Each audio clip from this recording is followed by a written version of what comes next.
about it, man. Was just being here partying with no record button. Oh, shit. Would have missed greatness. Look, man, today we gonna start. I feel like it's a very joyous occasion. Oh, right now? Okay. The Tendernism trademark has landed. Salute to Walter Johnson, man. For those who've been living under a rock, Unc, as he's referred to online, used to work at this barbecue spot called Destination Smokehouse. Mm-hmm. And he had some viral clips, right? He used to grab that rib or that dinosaur rib, beef rib, shake it off the bone. I mean, the meat fall off the bone when he get to shaking it, right? He coined the term tendernism, right? It took off. Had millions of views. And then everybody thinking that it's his company, me included. I'm thinking, man, I got to go down and check Unc's spot out, man. It's crazy. Boom, boom. Then maybe a couple weeks after that, we start seeing a white guy in the videos. And at first I was like, who is that? Because he ain't been a part of none of the videos prior to, or at least the videos that we had seen that it went viral. So, more information came out. Kind of find out he's the owner of Destination Smokehouse. Mm-hmm. Unc is not the owner. Apparently, Unc worked there. And the history of the company, they used to be a coffee shop. And Unc been barbecuing forever, so he the one gave the guy the idea to even turn Destination Smokehouse into a barbecue spot. It used to be a coffee spot. So they did it. Of course, they doing their thing on the pit, everything taking off. Then Unc started making these videos, and it goes viral, right? So once everybody found out that he wasn't the owner, that's when the dissensions start coming in.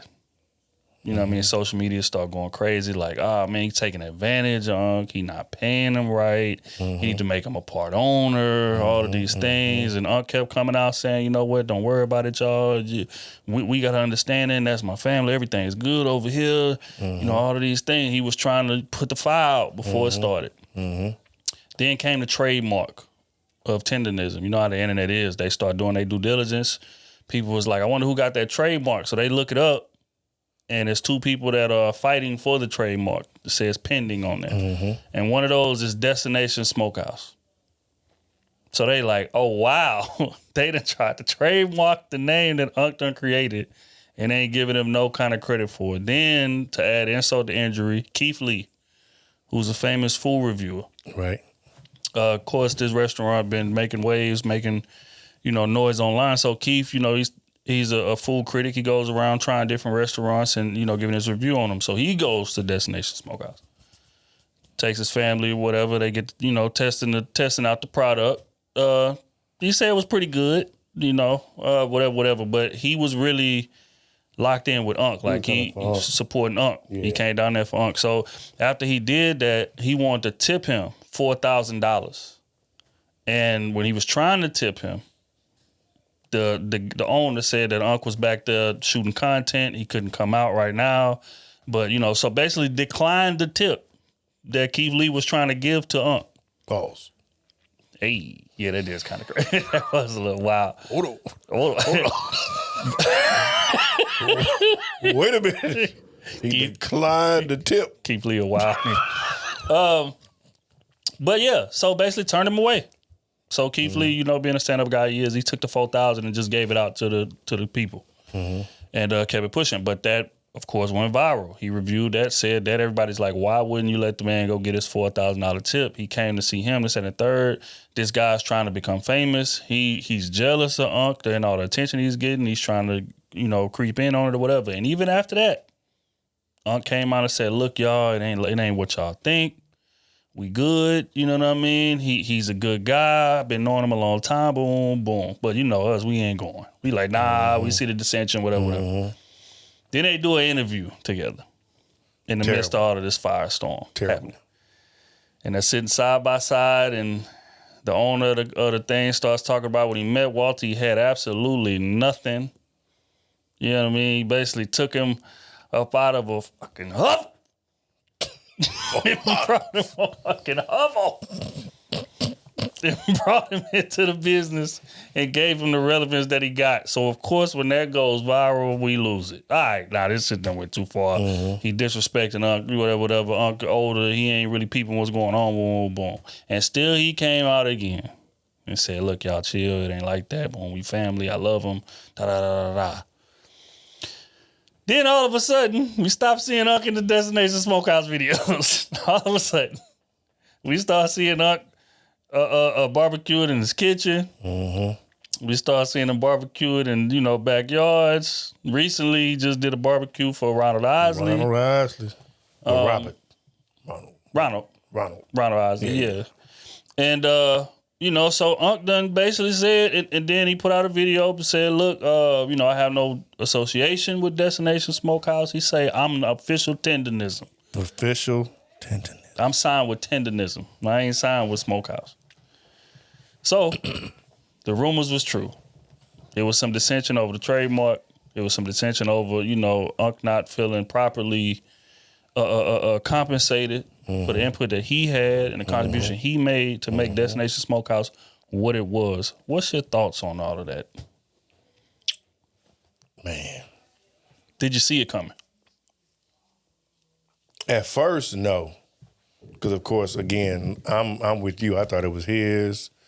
I thought it was dope. You know what I'm saying? That's just, like, Unc was just doing stuff like that we do. Right. You know what I'm saying? Like, you have some good food, you know what I'm saying? You take it off the pit or whatever it is. You shake that meat or you taste it and you just walk off. You know what I'm saying? Because boys know, like, when you walk off, you know you did your thing. Right.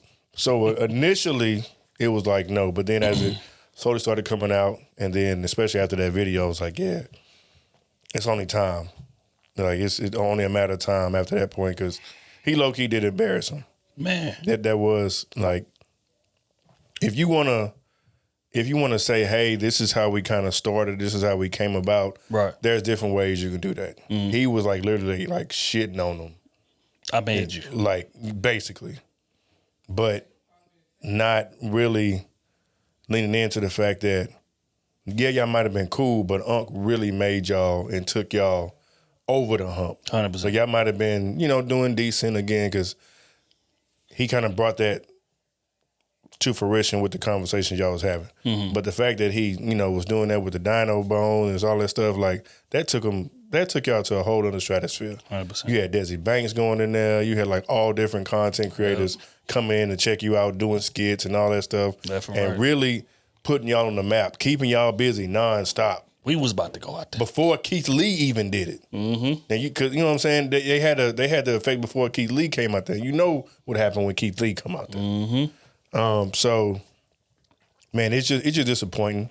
But I'm glad that Unc working on getting it back. Well, he has got it back. Right. So I am.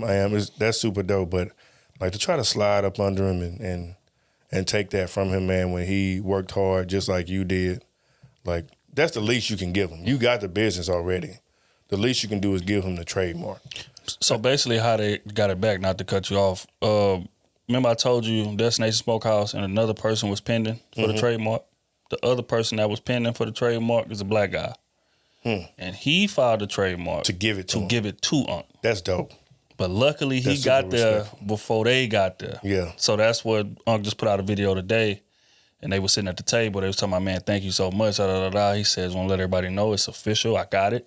Mm-hmm. And now we in the process of transferring it over to Unc. So, Unc was tearing up and everything. He was, he was really emotional about it and things of that nature. But yeah, man, salute to bro for that, man. I heard, what's his name? Hope be giving him a spot too, out here. Bo Cartel. Bo. Yeah. He said he was going to give Unc a spot out here.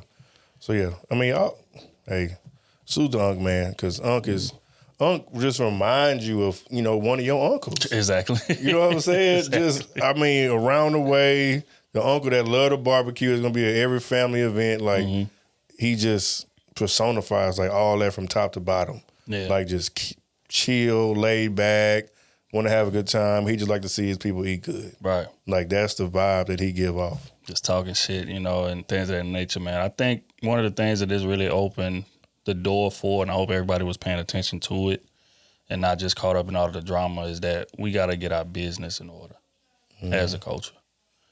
Like, we be having the best ideas in the world, and they get pulled right from under us because we don't take care of the business aspect. To whereas a lot of other cultures, as soon as they see something possibly bubbling, they diving in there to get the trademark filed. They diving in there to get the LLC started, to get the T-shirts made, to get all of these things done. And they capitalize more on our ideas than we do. And that's the part that just really just rubbed me the wrong way, because dude got in front of that camera and tried to play in front of our face. Man. I think he even lied and said Unc was part owner of the company, just to kind of calm the noise down, because it was getting to a level to where it's just like, man, you know, this colonizer, this, that, and the third, you understand? So it's like, I just wish, man, that we would just be more focused on the business aspect of things. We are the most creative culture in existence. It's hands down, it goes without saying.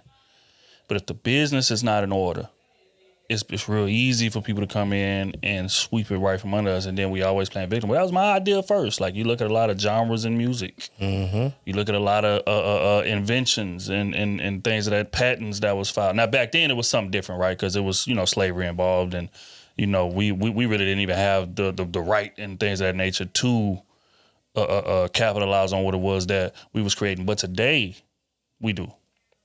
And today, this is the information era, and there's no excuse for us not to be on our business. Now, Unc, I'm not pointing no fingers or blaming Unc. Unc is old school, man. He just loved to cook. Mm-hmm. He was actually retired before they brought him back, you know, and he started making those videos. They start going viral and stuff. So I don't really blame Unc, but I'm talking about us. I'm talking about everybody watching this.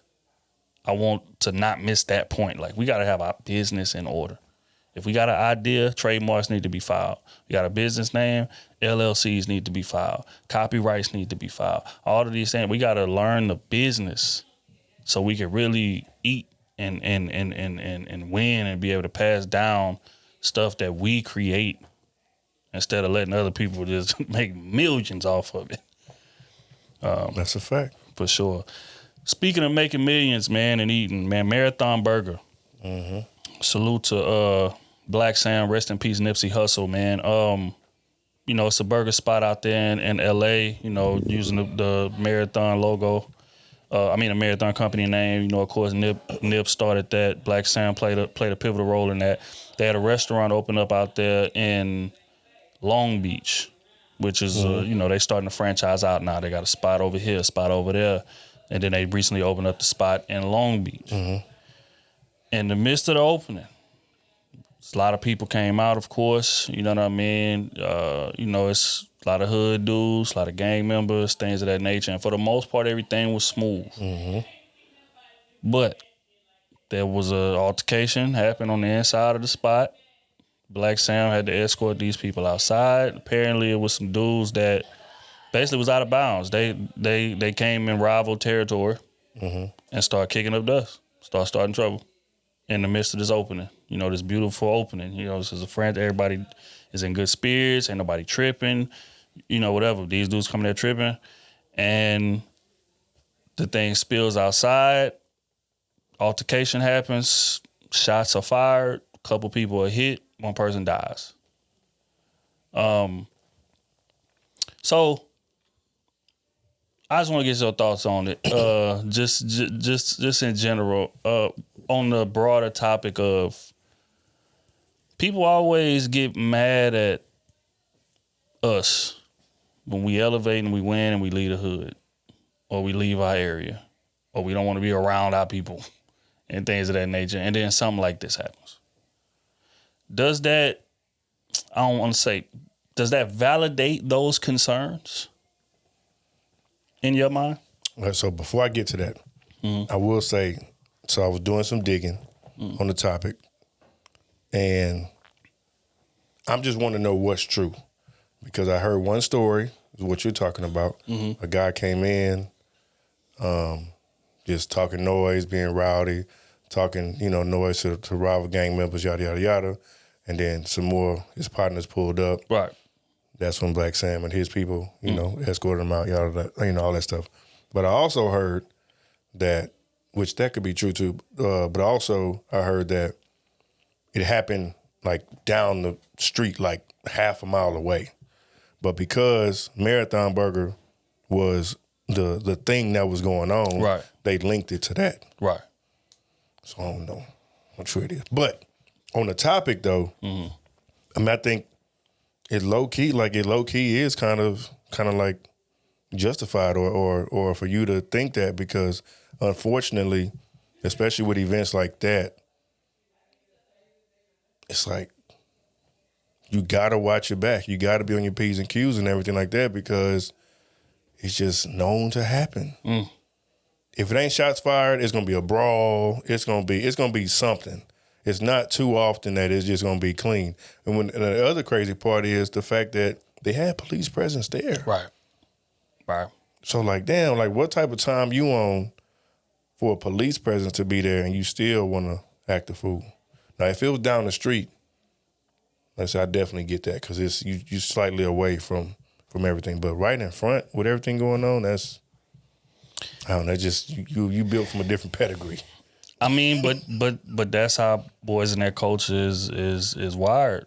Boys is on some, man, if we run into the ops, we got to address that right there. You know what I mean? Boys is banging their sets and things of that nature. But I thought supposedly they got the clearance or security or whatever it was. I don't know. Yeah, that ain't what I heard. I heard that, like I say, man, them dudes, everything was peaceful. Everything was going off without a hitch. And then these guys come in and they see rivals.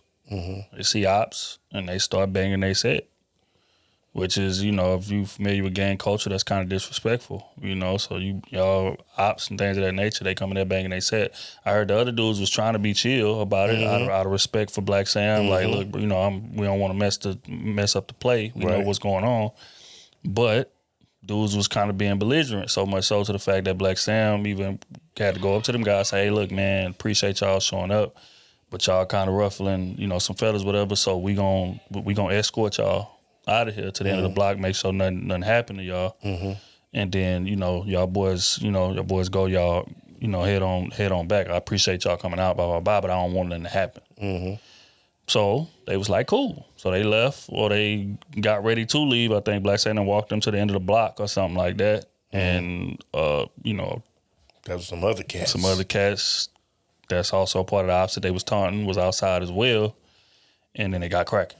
You know what I mean? But it's just kind of disappointing, man, because it makes me think about Nipsey. And, even with the Marathon clothing store and all of those things, that Nipsey was trying to bring to that Crenshaw area that's infamous. There's a lot of people that were saying, man, you should have built that store on Sunset, or you should have built that store on Rodeo, or, somewhere nice like that. And it wouldn't matter, though. Yeah, and it's like, well, boys ain't going to Rodeo and doing that type of situation. I mean, if they are, the boys is bold as hell. Man, you know what else happened on Rodeo? What's that? Did somebody get killed on Rodeo? Oh, you talking about X? Well, either way, the likelihood of it happening would be way less on Rodeo Drive than right there in the middle of Rolling 60s territory. So it's like, that's what people were saying. But Nipsey was like, nah, I want to give back to my hood. I want to, basically start turning this negativity around into something positive. Build some, businesses, hire some dudes that's fresh out of jail, give them an opportunity, this, that, and third. And it was going great. But it's always one. It's always one that just don't understand the moment, and that takes something and turn it into something totally different. And I feel like this was an extension of that, you know what I mean? And that's what's disheartening. It's like, this is positive, you know what I mean? And if you, like, say for instance, if it's me there and I'm engulfed in that and I see some ops or I see some people that I don't like, I want to just leave, bro. If I don't want to stay there or whatever. But this is such a beautiful thing. Like, I don't want to mess it up. I don't want to, you know what I mean? Because I could just get on my phone and make a phone call, and 50 people there, and then we turn this whole thing upside down. But it's like, this is supposed to be bringing us, supposed to be elevating us as a culture. You know what I mean? And so for us to kind of derail it with some bullshit, it's just like, come on, bro. So that's just the only part that's just disheartening for me. But like I said, it brings about the question, or not brings about the question, but it provides a lot of validation to people who are hesitant to do that. You got a lot of people who leave the hood and make a lot of money, and they are very hesitant to come back. Yep. And this is why. They just use that as an example. See, that's why I don't go back. That's why I don't do this. That's why I don't, Y'all tell me to build up my community. Da, da, da. This is why. Shit like that. Especially like rappers and stuff. Because like statistically, most rappers who died, they got killed in their neighborhood or killed in their city. And that's crazy because you would think that that's where you the most safe. You know what I mean? But you look at a Dolph, you look at a Nipsey, you look at it like you can go down the line of rappers. They got killed in their own city. And that's supposed to be the place you get the most love. That's supposed to be the place where you, all right, let me chill, man. Let me relax my nerve. But it don't go like that. You know what I mean? So when people leave and say, I ain't never coming back to that motherfucker, you be like, damn, I can't blame them. They're going to go where they love most. Right. So, again, man, salute to Black Sam, bro. I just hope nothing happened to Black Sam. Because Black Sam be on the front lines. I seen another video to where he was about to get into an altercation with some gang members out there in front of the Marathon store recently, like a couple days ago. Apparently, them dudes was mad at him about something.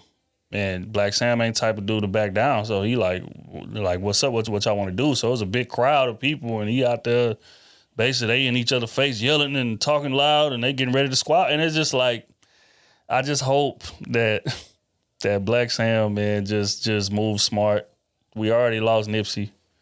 Black Sam is a great business mind, you know what I mean? But it's just when you in that environment, a lot of times that shit just get in the way of what you could be, you know what I mean? I just pray that I don't wake up and see no headline that nothing happened, bro, man.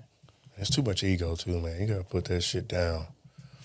Especially after you get a certain age, man. Like some of that shit, like what are you trying to prove? Like what are you trying to prove? You trying to you banging and you claiming the block. You don't own not a lick on that motherfucker.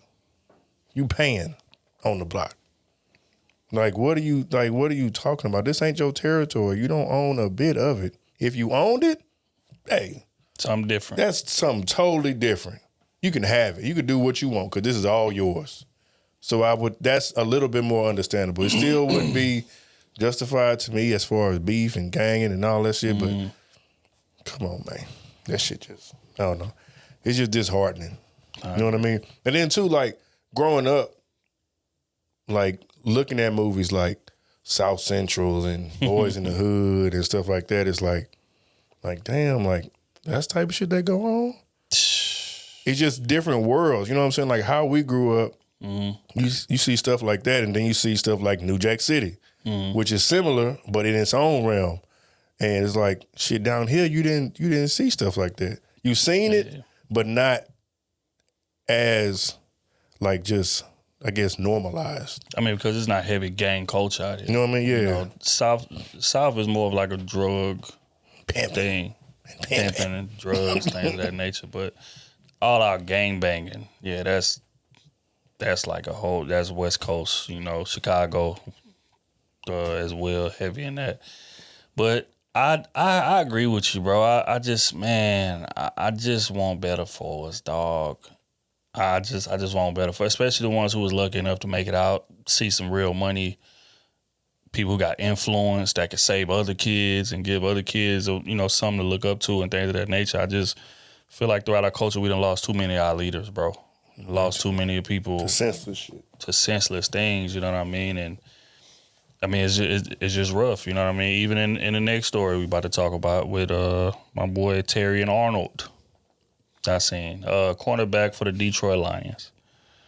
So apparently during the season, his spot had gotten broke into. Somebody broke into his mansion, took like $100,000 worth of stuff, including his team issued cell phone, jewelry, all types of things. So apparently word gets back as to who did it.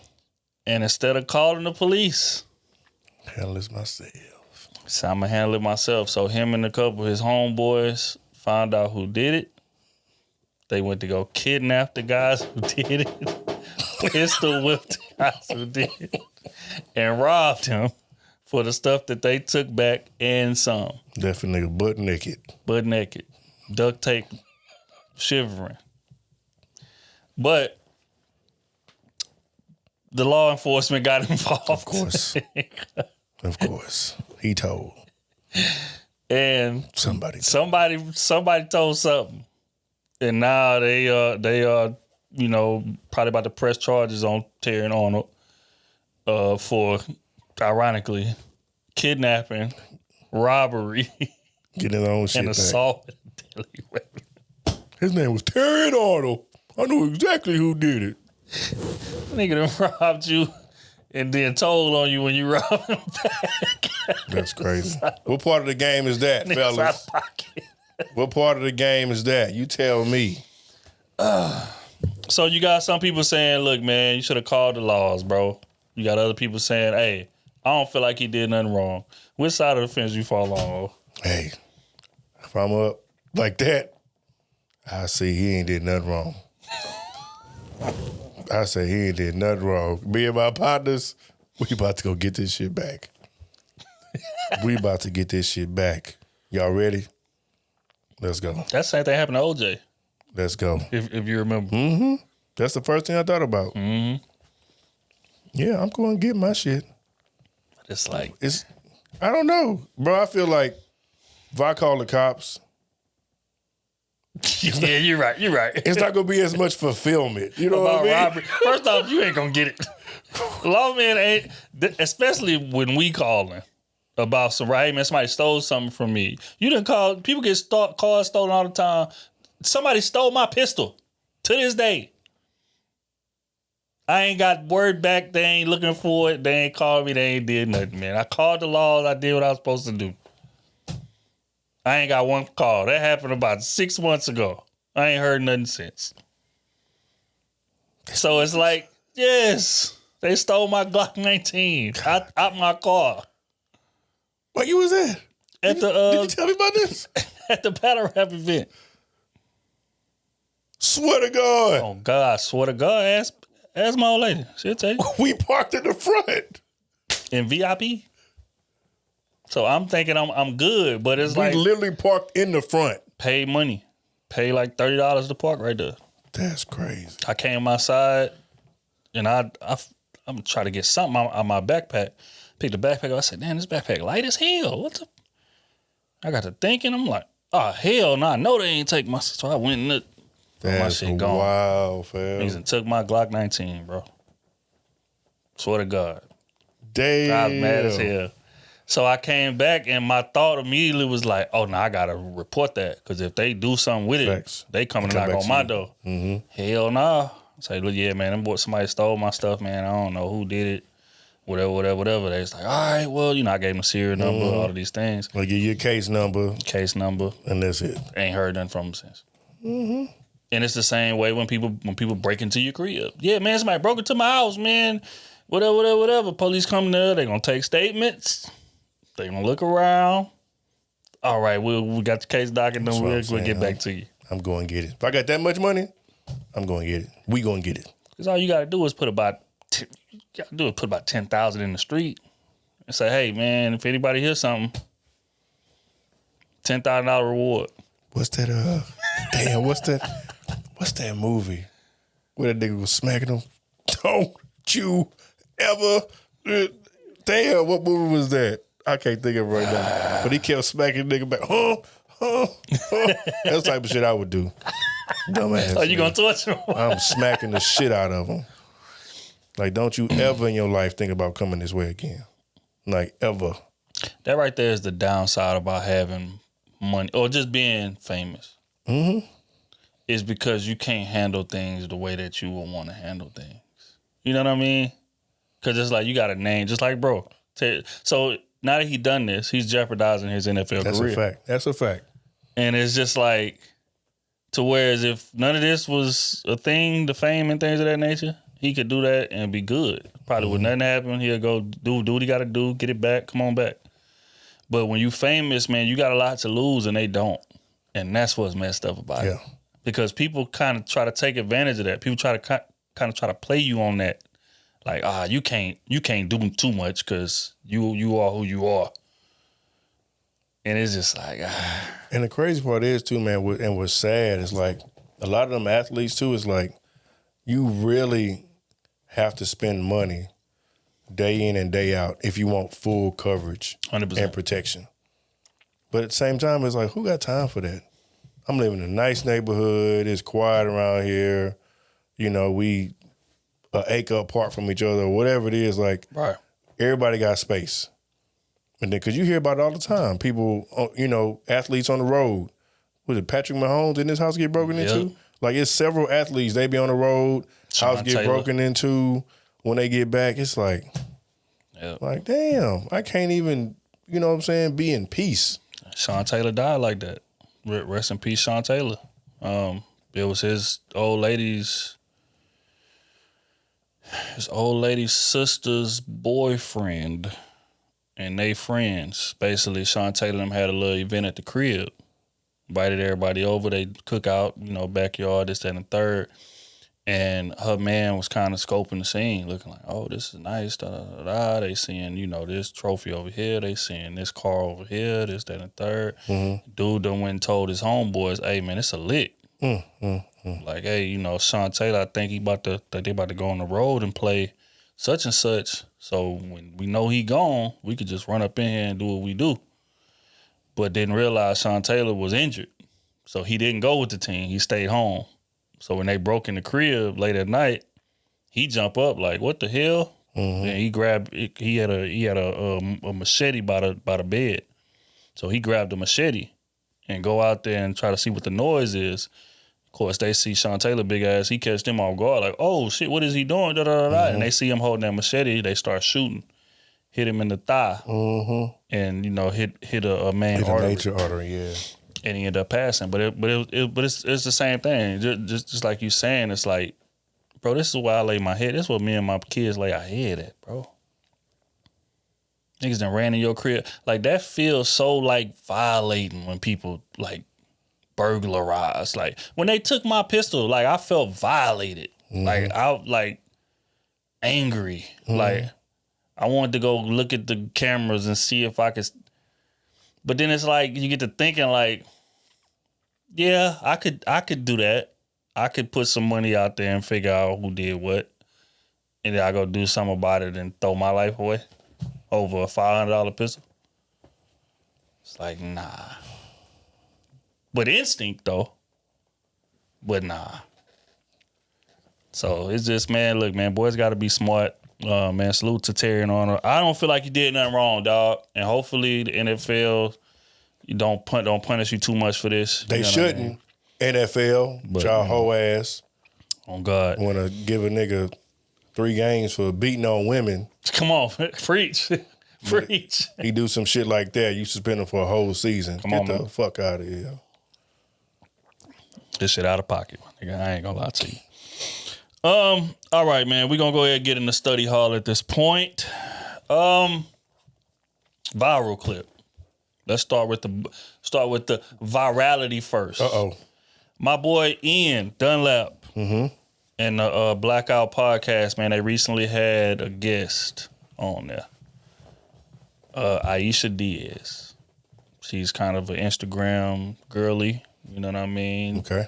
Very, very attractive lady. And basically she was on there speaking to what it would cost a man per month to be with her. Play the clip, get your take on it, man. I don't know what your relationship status is now, but what are you expecting on a monthly basis from financially? From him? Yeah. Honestly, I'm spoiled. No, as soon as they said it's sports, it's gonna be a ticket. Go ahead. What's that mean? Just what's that range? Because it's good insight. Because we just have these hypothetical conversations all the time. But just somebody you're like in the top 1% of girls that's actually you're exposed to that life, right? Like so. Yeah. What is you say you're spoiled? What does that mean? Spoiled means I need you to be able to keep up with my lifestyle if you want to be with me. What does that mean? Ladies, take notes. Take notes because it'll work on the simp. I have a lifestyle I expect to keep. Myself, you should be able to do it for me too. And if I can't depend on you to be able to handle what I have on my plate, then there's no reason for me and me and you to be together, because that means you're gonna hold me back, and that means I'm gonna have to be looking out after you. What about love? What does that mean? Financially, what does that mean, though? What does that mean? What does that mean on a monthly? What does that mean? Roughly. Numbers? Yes. Yeah. Like 45, 50. $50,000 a month. So you need $50,000 a month. Dollars? What is true? I can give you the paperwork right now. No, Listen, I'm not saying that you're not getting it. But hold on. You got a contract? listen. You sign contract? They sign contracts? But listen, if you allow me, let's say my partner doesn't allow me to work, I am going to look at you and say, are you paying all my bills? Because in order for me to sit down, somebody have to pay all my bills. And not just my bills. I need extra money because you can't give me my bill money and then I'm left with nothing. Yeah, I need money to save too. You're flat. Yep. And that's honestly, that's what really becomes expensive because my bills alone are already really high. Yeah. So I need a little bit more, not just for hair and nails and stuff, but I need a little bit more because I need to be able to save and I need a backup because after we break up or anything happens in between me and you, I need security until I can find not another job, but you know what I mean? So I can get back into what I used to do before. I don't require my man to do it. Do I expect it? Yes. Mm-hmm. Does he have to? No. But you can't ask me not to work if you're not willing to handle and take care of all my bills. And plus. When you say paperwork, what were you referring to? You have a contract that you make them sign? No, meaning like I can show you guys how high my bills are. Yeah. It sounds like a really crazy number, honestly, but it's not just my house where I live at. You know, I have other properties. They got to get paid. You know, sometimes they need a new air conditioner, a new boiler, a filter. And I consider those bills because no matter what, I have to pay for them. So yeah, you pay my house here, but how about my responsibility everywhere else? When they come, you know, I have to make sure you're okay with handling that too.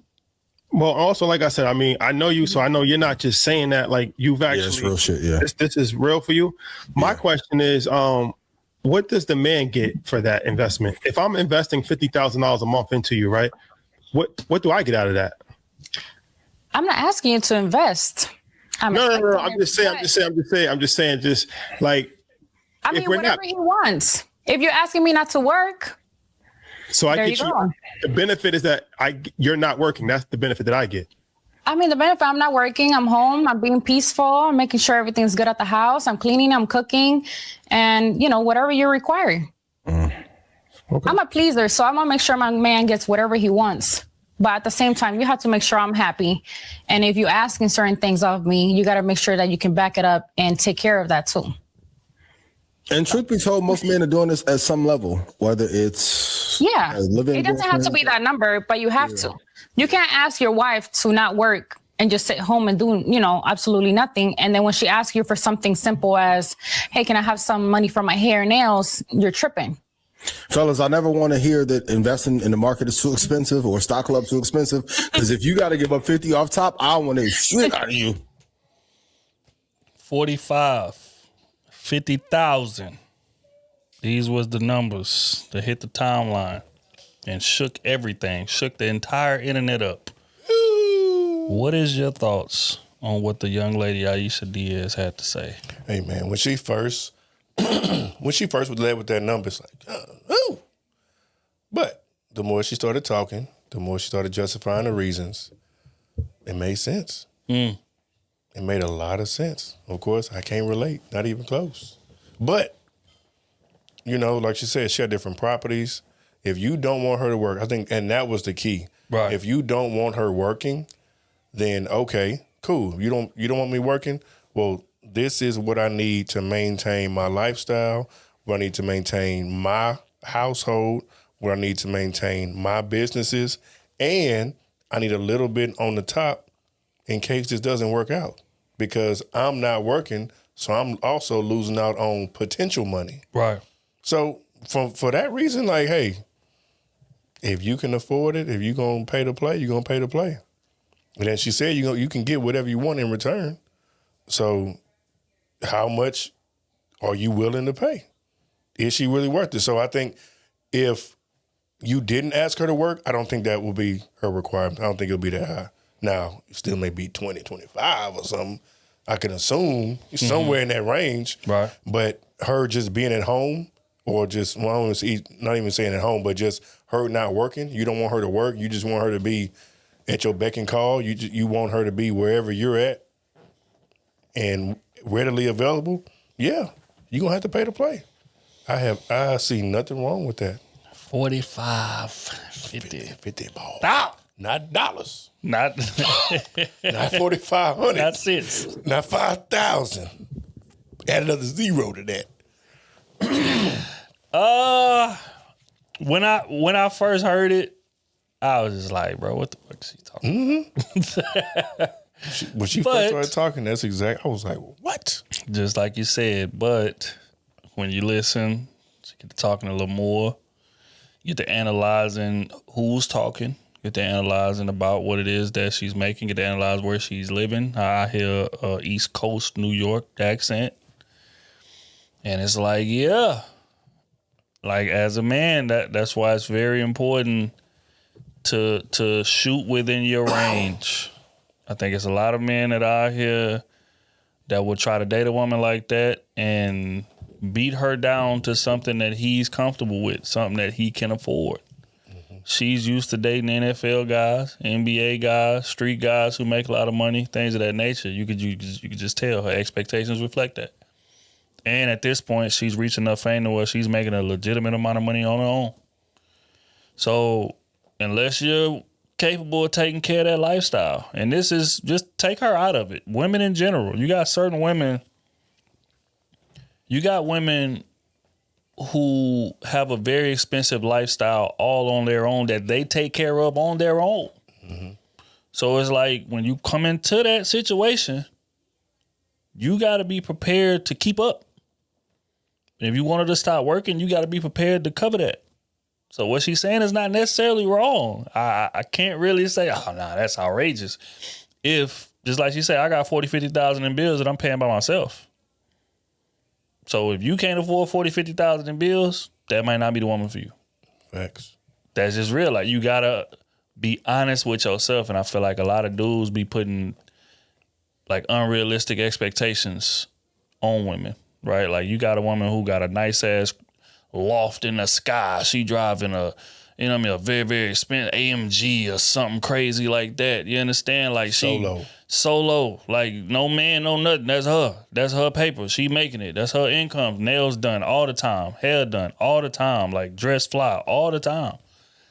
You can't walk into there and expect her to all of a sudden go to, you know what I mean, impoverished lifestyle and mindset. She eat at steakhouses. You can't come in there and expect her to eat at McDonald's now because that's what you can afford. Now, she like to travel out of the country. You can't expect her to, be cool with this little trip down to Miami that you think is a trip. You know what I mean?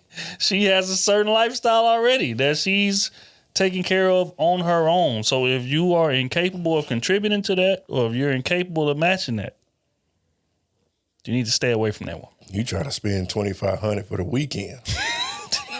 $2,500 just to get her where she try to go. Right. $2,500 That's just the tip of the iceberg. Gotta get her hair done. She gotta go shopping. She gotta stay in the best hotel. They gotta eat good when y'all out there. Hey, yeah. Yeah. That's 1/10 of the bill. And that's the thing, bro. It's like, because hearing this, I think most dudes hear this and be like, man, it's a dude that's like sugar daddy that's paying for all of this. Like, she got unrealistic. I know women right off the top of my head that I can name that they make about that kind of money. Their lifestyle reflects that kind of money.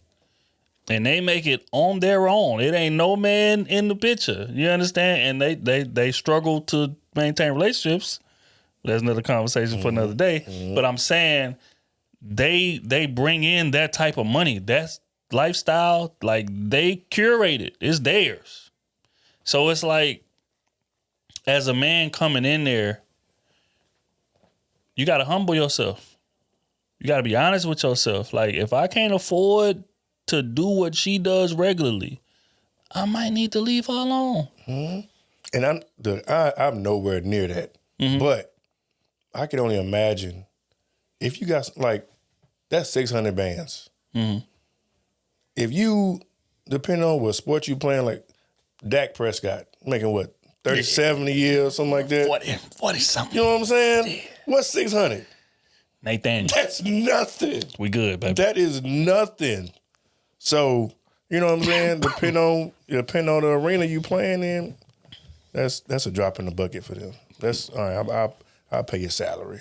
You know what I'm saying? I'll pay you. You know what I mean? Because 600 is. I mean, it's hefty. It is. Oh no. What shit is? It is. 600 racks a lot of money. Here you go. All right. So here go another question. Hypothetically. Ah, shit.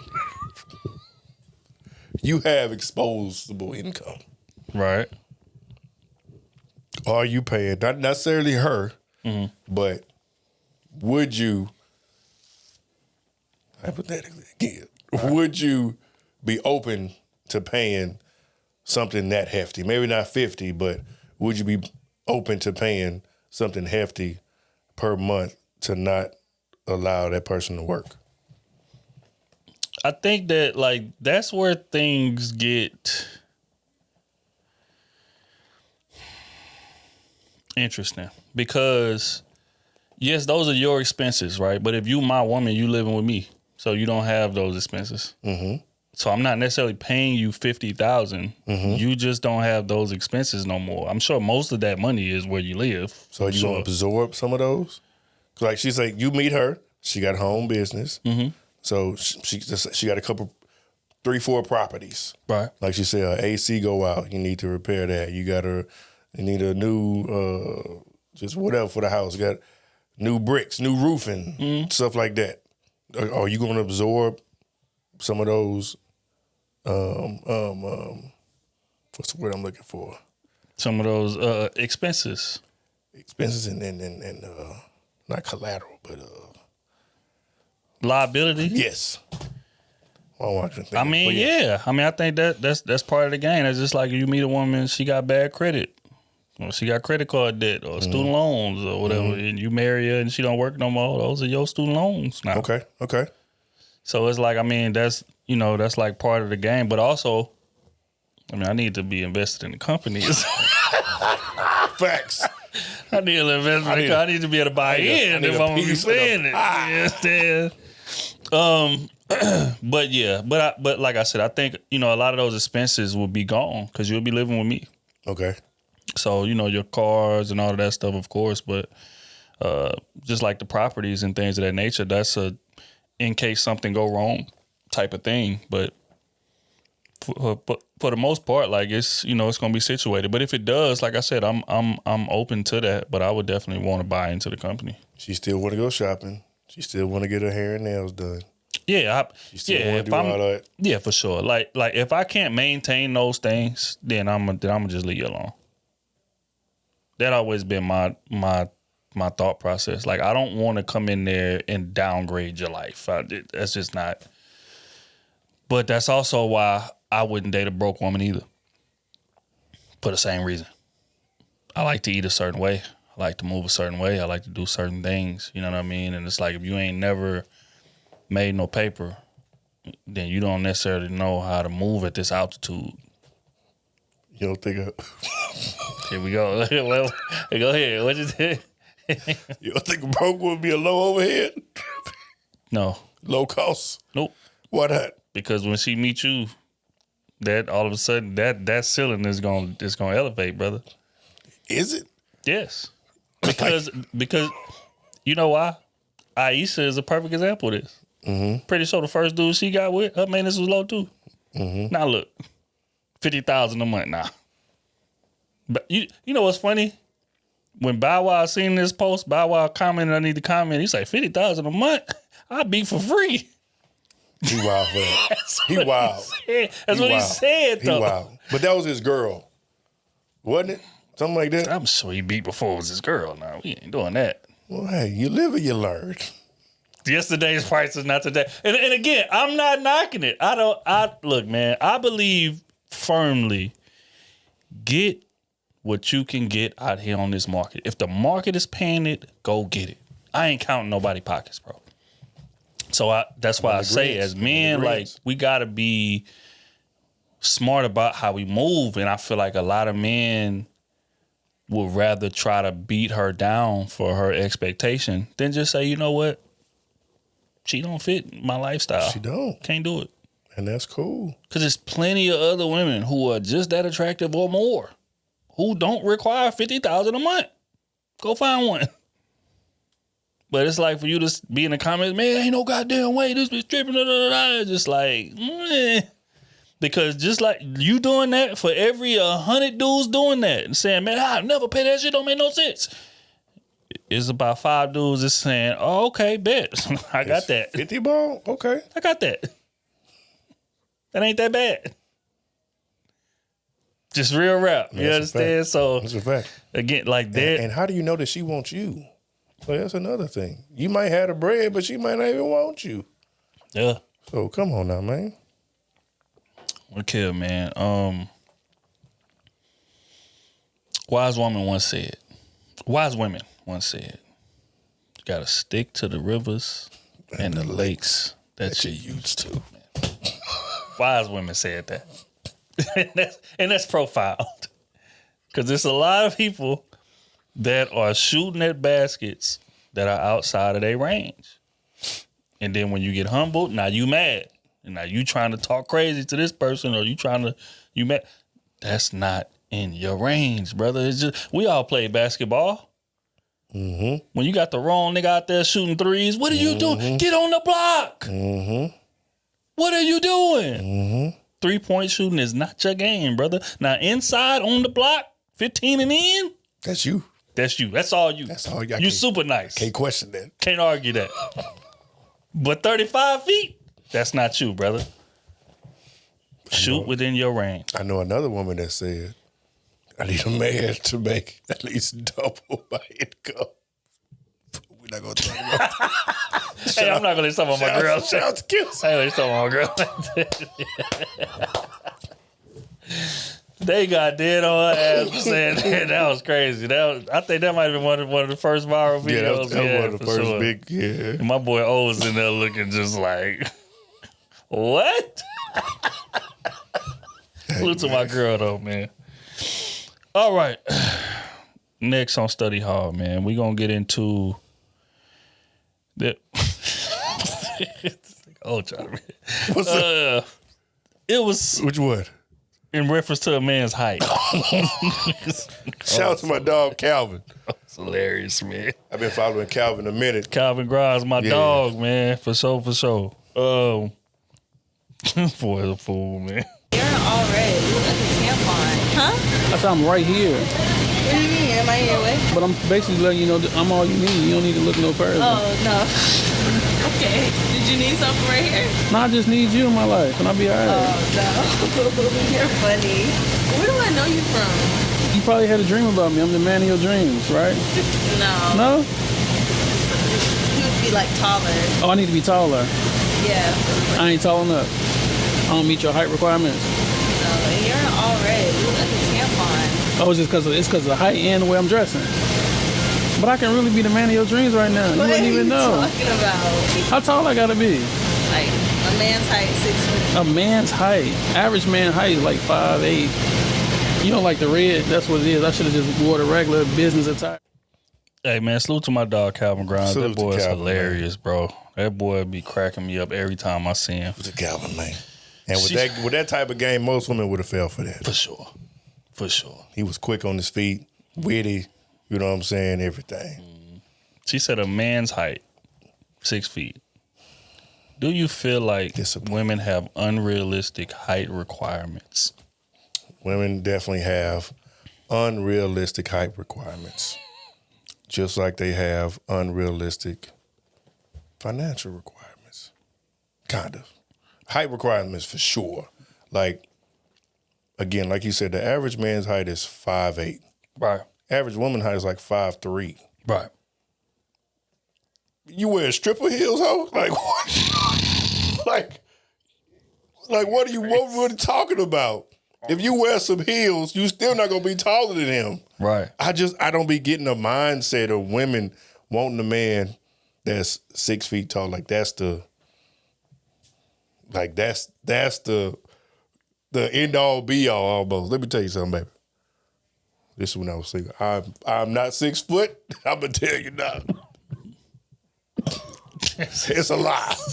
What Maury said, it's a lie. It's a lie. These women will lie to y'all. Now you can't be 5'4". Right. I'm sorry about y'all kings, 5'4" kings. Short kings, man. I'm sorry about y'all. Love y'all. You know what I'm saying? Brotherhood for life. But 5'8", you straight. You good to go? 5'8" good to go, man. 5'8" good to go. Of course, now you can't get no 6-footer. That's understandable. But again, most women are going to be under you and with heels on. That's really what women think about. Like, if we go out on a nice date, I don't want to tower over him. Mm-hmm. And you're not going to tower over him. Like, I guess some women, I would love to talk to them about this. This is another topic we could talk to women about. Like, would you, like, do they want to look up a little bit? Do they not want to look at them eye to eye? I'm sure they don't want to look down. That's understandable.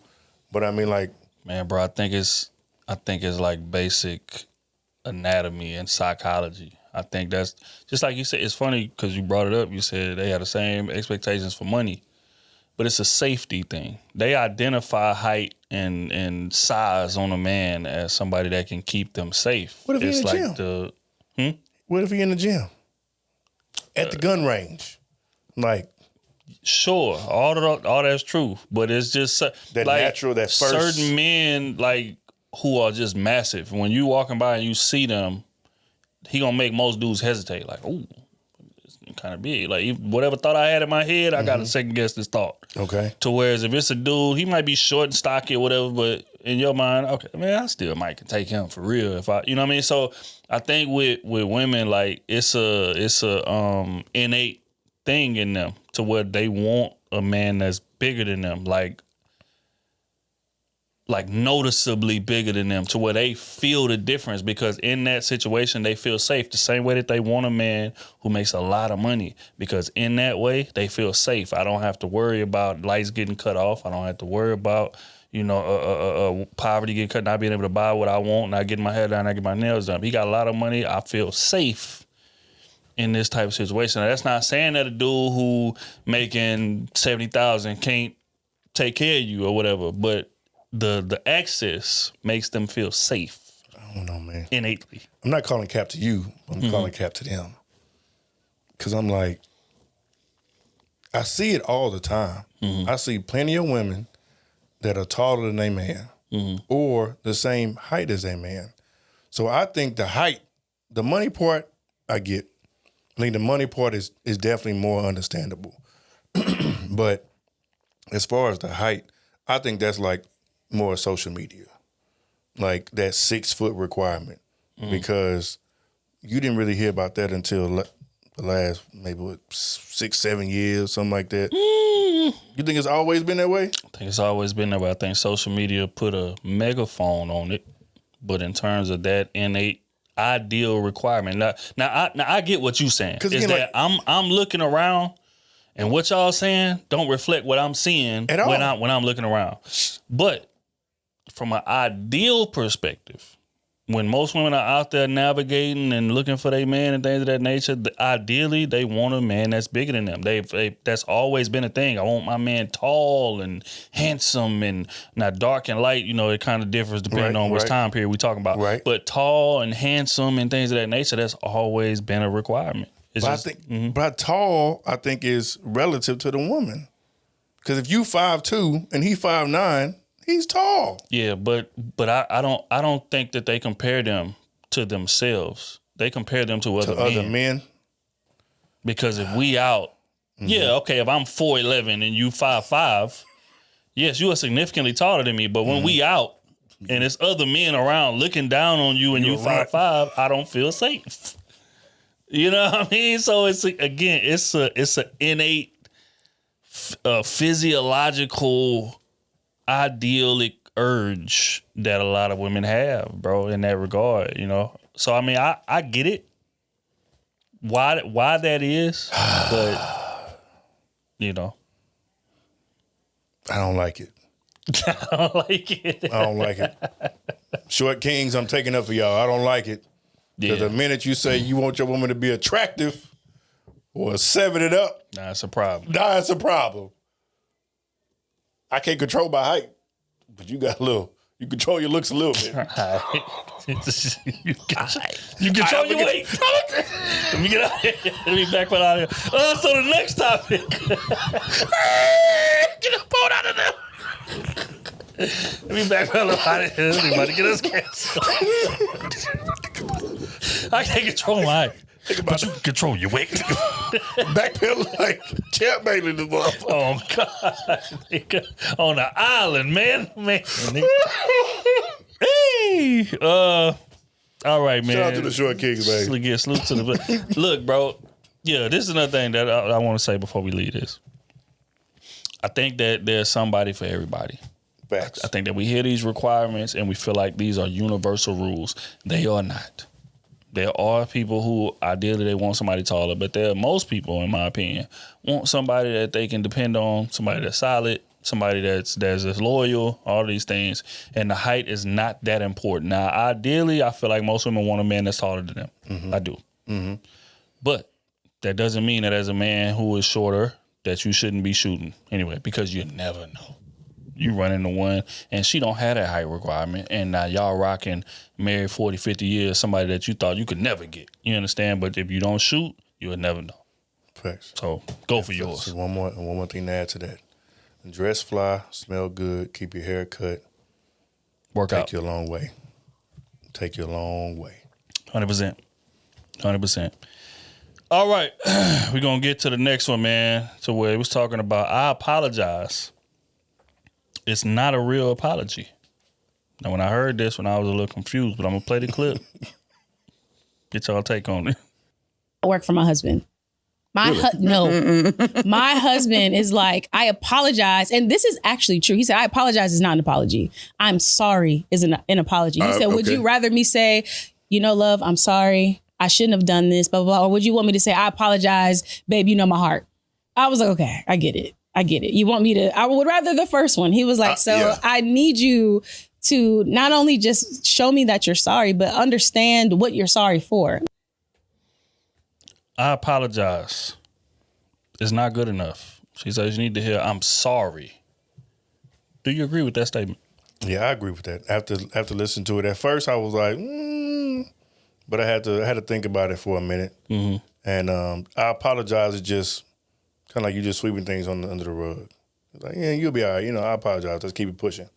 But I'm sorry. And then the reasoning behind the why, you're letting her know you understand and you're empathizing.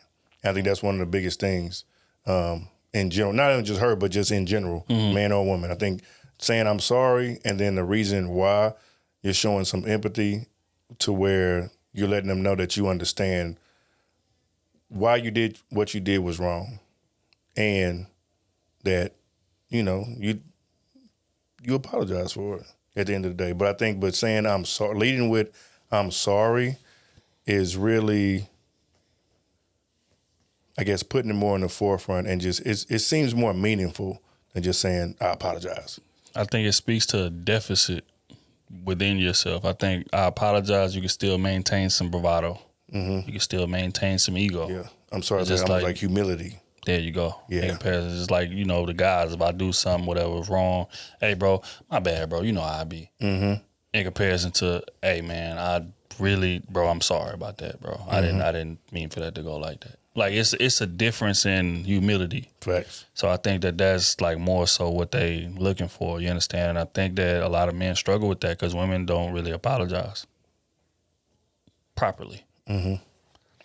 I think that, a lot of women will apologize for what you made them do. A lot of women will apologize for how you took what they said, but they don't necessarily apologize for their behavior alone. So I think as men, in the scenario that she was given, dude said, I ain't going for that. No. We gonna get down to the real apology. I want to hear some humility. I want to hear some goddamn reverence. That's what I need to hear in order for me to feel validated in terms of us moving forward. And until I hear that we not moving forward, I think that he got backbone that most men don't have. That's some real shit. Yeah.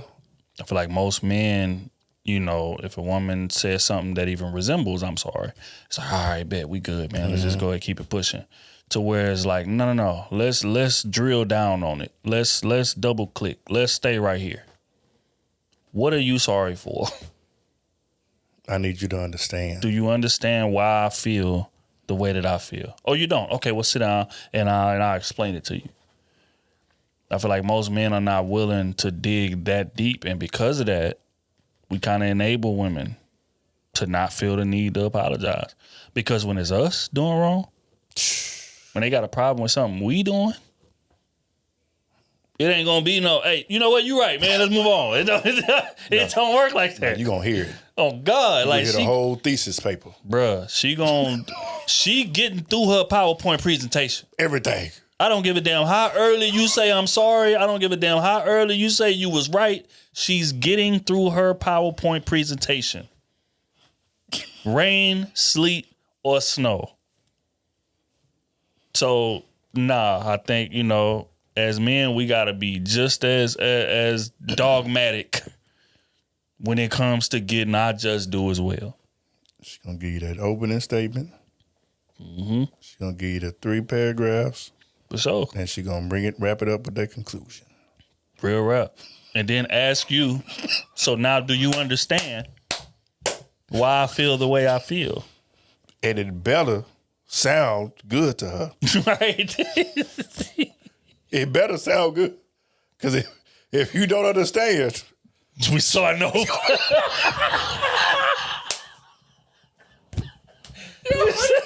We starting from scratch, goddamn. Scratch. That's the God's a whole nother argument. Oh, so you don't understand? Oh, okay. Well, let me put it this way. It's like, whoo. God bless, man. So again, fellas, when we finally on the right side of right, we gotta lean into it. That's a fact. Lean into it. Stay there. Don't let her move past, because women good with that. They'll be like, well, I said I was sorry. I'm dead. Yeah, I know you said it, but I don't feel like you're sorry.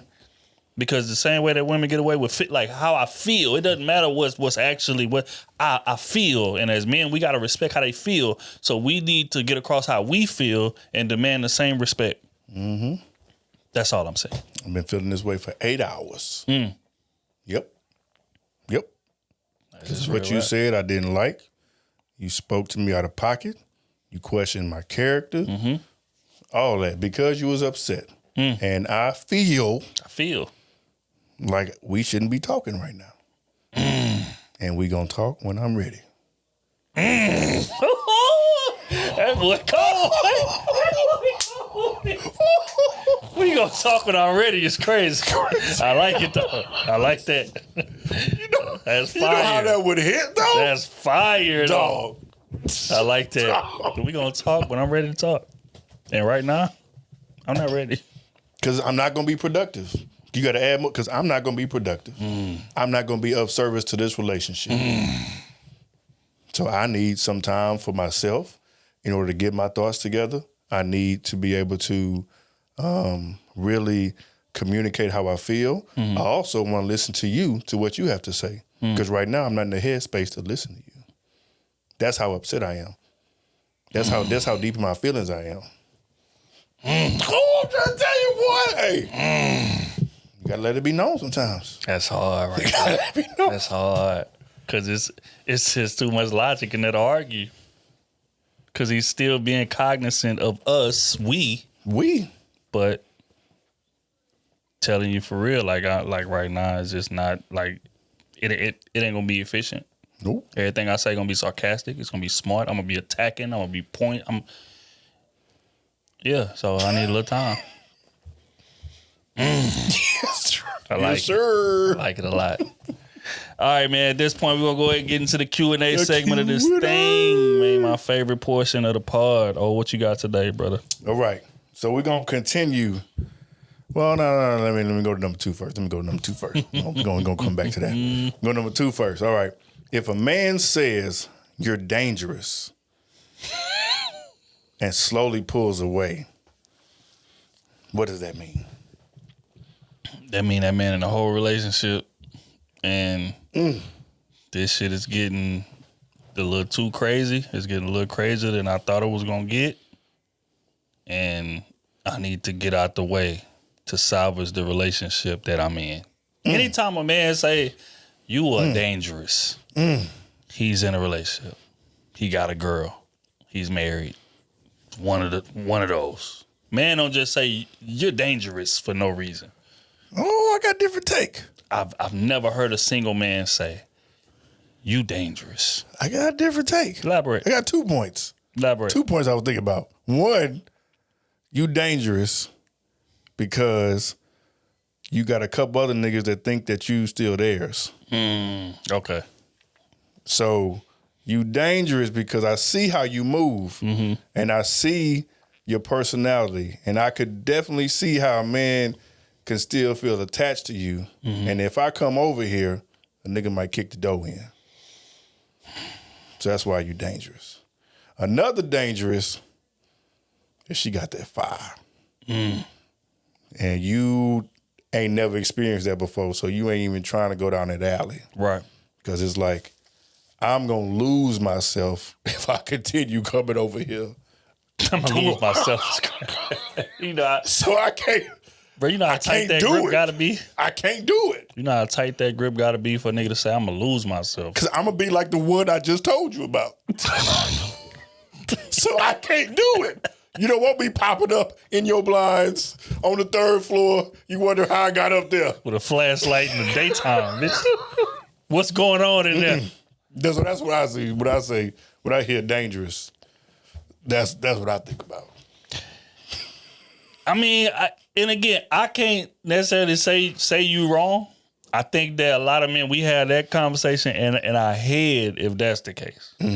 But I think that if a man tell you, Just telling them, baby, you are dangerous, more times than not, that man got a girl, man, or that man in a relationship, and it's just like, yeah, I still want to hit, but I just know where it can go. I just know where it can go. Okay, so flip it.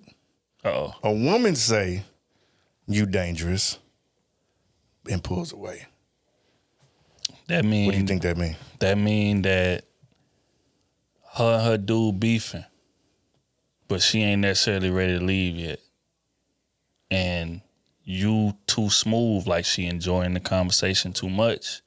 She enjoying the dates too much. She enjoying spending time with you too much. Y'all might have slipped up and had sex. The sex was too good. And I'm not necessarily ready to leave my dude yet. So you are dangerous, and I gotta stay away from you because you gonna have me all the way twisted up and confused, and I ain't ready to make no decision. So I'm trying to say, see, that's my number one. That kind of speaks to my number one. Whoa. I mean, I'm not mad at it. I'm just trying to think like has a man ever been in that position? Because men typically, right, like if a man got a girl, he ain't ready to leave just because a motherfucker is cut. You understand? No. Yeah. But like with a woman, when she say that, like she's starting to like you too much. Yeah, like you. And I'm not ready to leave my man alone. You are dangerous to my psyche. My yeah. Because I came into this, I thought I had this under control. Like my dude tripping, he ain't being what I need him to be or whatever. He neglected me doing all these things. And I'm just over here just trying to buy time until he starts to act right. But now that I'm over here, you threatening that. You are threatening me going back. And I still love him and I still want to give him another chance. And our conversations are too good. I didn't expect it to be this good. I didn't expect the sex to be this good. I was here for fun. We over here talking about life aspirations and you asking me my thoughts and all that. You sparking things in me that he don't. You are listening to me. There you go. You are checking in on me. There you go. You are following up on me. You are holding me accountable. You are teaching me things. Dangerous. You are dangerous. That's dangerous. Especially if you ain't trying to go nowhere. Come on now. Which is why I say, before we leave this, fuck that. Is why I say, a nigga can't tell me about how loyal women are not. A nigga can't tell me nothing about how unloyal a woman is. Because it's a lot of women who have been in that situation. Know this dude is better for her. This dude pour into her in every way that she been asking your ass to for years. And she will still not leave you for him. That's a fact. Dude confused as hell. He like, damn, dude neglecting you. He putting his hands on you. He doing this. And she still won't leave him. I've seen it. So a nigga can't tell me nothing about how, man, these old ain't loyal. That's cap. That's cap. These women are too loyal. Too loyal. You might be onto something. That's real, bro. Because we done been on the other side of it. You might be onto something. We done been on the other side of that. You might be onto something. You looking at her like, really? Him? You might be onto something. Wow. Start scratching your head. Confused like a motherfucker. It's like, bruh, really? All the shit you've been telling me. Come on, man. All the complaints you've been telling me. Come on. I'm thinking I'm next up. Right when it get real good, she tap you on that shoulder. Hey, look, I'm so sorry. I didn't mean to lead you on. I didn't, but I think I'm gonna go. You know, he's starting to act right. I think I'm gonna go. Come on, man. And she get pregnant. Oh, come on. Hey, that boy. And it's over. It's over. It's over at that point. You can't come back no more. Hey, that boy knows something, man. You can't come back. That boy knows something, bro. You can't come back after that. Oh, God. You be like, damn. Hey, God's honest truth. Broke my heart. That boy knows something, man. Broke my heart. All right. Speaking of breaking hearts. Uh-oh. Why will a guy risk losing an amazing woman because of his pride? And she put, he's in the wrong, by the way. So why will a guy risk losing an amazing woman because of his pride when he's in the wrong? I think because he don't feel safe enough to be wrong. I think that in certain relationships, because men come into relationships already with a thing against vulnerability, with a thing against being too open or being too expressive or whatever the case may be. So in that situation, like, I'd rather die on my shield than show some vulnerability or admit some wrongdoing, because I'm not sure that this is a safe space for that. Right? I think that there are some women out there who, if you accept the fact that you're wrong, they're not looking at it from a progressive standpoint. They're looking at it from a aha or like, yeah, see, I told you, instead of a, hey, I'm trying to, we trying to meet a common ground so we can move forward as a couple. So I think that men come in there with that natural skepticism, like, I think I said this in the pod. Before. Our pride is all we got. So if I sacrifice that to be stepped on, or if I put that out there to be kind of like taken advantage of, that's gonna break me in places that I may not be able to rebuild. So I'd rather just fall on my sword in terms of the pride, and if it don't work, it don't work, whatever. I just pick up the pieces on my own time and keep it moving. But I also think that speaks to men not choosing the right woman.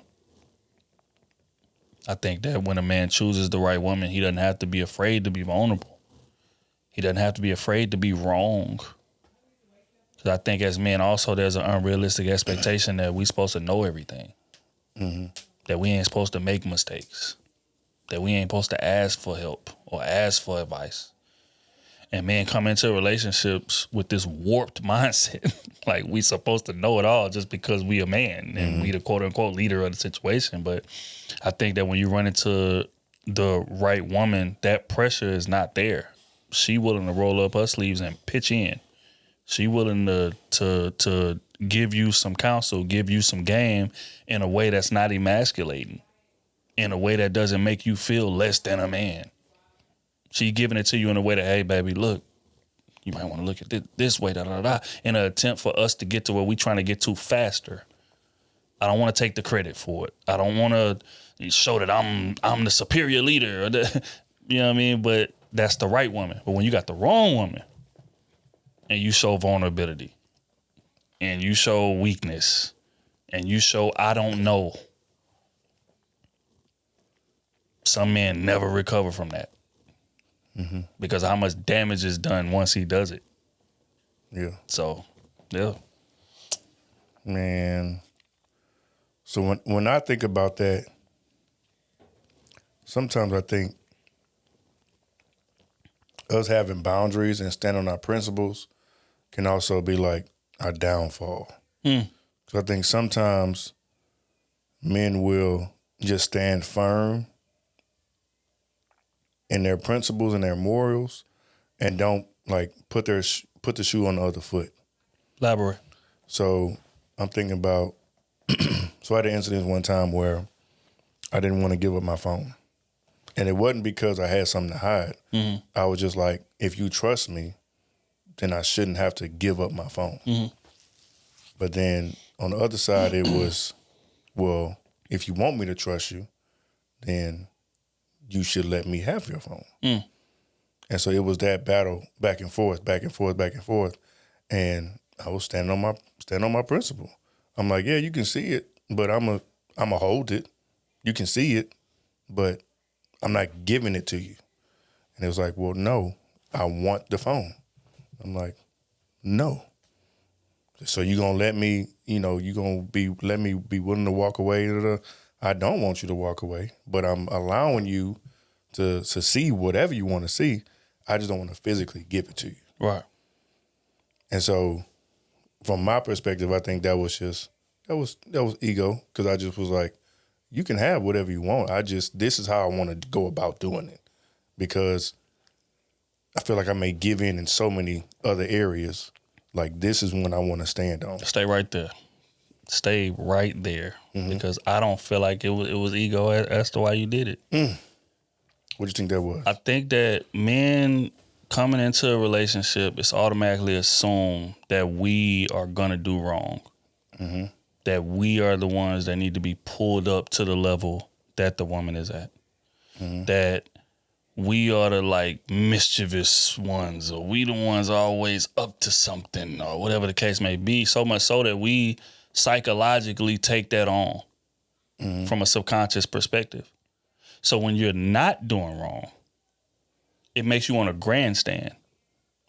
And facts. Because you're accusing me of something that I know I'm not doing, despite how accepted it would be for me to do it. Mm-hmm. So the audacity of you to want to challenge and for one, and two, not acknowledge the job that I'm doing. It makes me want to grandstand. It makes me want to, you know what? No, I'm not. Mm-hmm. And it's not necessarily ego. It's just that, like, what the expectation is for men coming into relationships is unfair in comparison to women. So much so that women are able to get away with murder in a relationship because nobody's going through their phones typically. Mm-hmm. Nobody's checking to make sure that they doing what they supposed to do. Nobody's holding them accountable for not doing what they agreed to do. Men are so used to playing defense that we forget how to play offense in a relationship. Mm-hmm. Even down to cheating. You got niggas say, oh, women are much better cheaters than men. Yeah. No, no, they're not. It's just the fact that most men are not looking for their woman to cheat. Facts. To whereas women are, it's a everyday mission. They trying to go through phones. They trying to go through social media. They got them setting up friends to try to catch you up cheating. All type of shit going on. Men not doing that, right? Like that's not our full-time job. But for women, it is. You understand? So yeah, men gonna get caught more. Also, partners are different. A man that's cheating with a woman in a relationship, he don't want no promotion. Mm-hmm. I want to stay right here. As a matter of fact, if you break up with him, me and you done too. Cause you gonna want too much of mine. Real rap. I'm getting the best version of you. Why the fuck would I want to deal with the arguing and the headaches and the mood swings and all that? No. That's for him. I don't want that. In comparison to the flip side, women want all that. Mm-hmm. Women want all of you when they cheating with a dude who in a relationship. So, you know, I say that to say, like, it's an unfair slant on men coming into the relationship. Mm-hmm. So when we doing what we supposed to be doing, yeah, I'm a grandstand. No, you can't go through my phone. Period. Because everything that I'm fighting in terms of what the expectation is, in terms of my urges, in terms of my natural inhibitions that I'm fighting to be this man that you need me to be. You done gave me 1,000,001 things to work on, and I done goddamn accomplished all of them. I done worked on all of them. I done bent and turned and twisted into the man that you need me to be, and you got the fucking audacity to still question my loyalty. No, you can't get my phone. I got a question to add to that before I get to what I want to say. How do you get a woman to understand that? Like from a man's perspective, getting her to understand the ideology behind the why. I don't think that's possible. I only think that it's possible to illustrate how passionate and how firm and how locked in we are to how we feel. And at that point, she'll have no choice but to respect it. But in terms of our thought process, a woman will never understand that. Never. But I think that a lot of men fold in that situation. Because just like you said, I ain't doing nothing wrong here. But you don't realize that you enabling her to keep you in that space of this person that I need to constantly be analyzing, constantly be looking at, this, that, and the third. Instead of just standing firm on what, no, that's too far. Now, if I give you reason to move that way, I'm all for it. Here you go.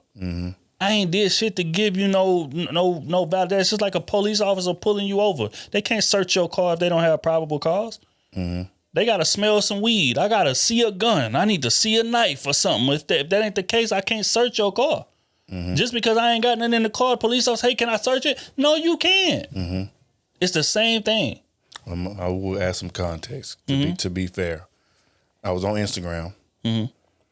This person messaged me, it was like 9:15. Something like that, they messaged me. But my phone was open. So we having a good time with the fam, yada, yada. My phone was open. So she was like, who that person is? And so I explained who that person was. But they wanted to know more. I'm like, ain't nothing beyond that.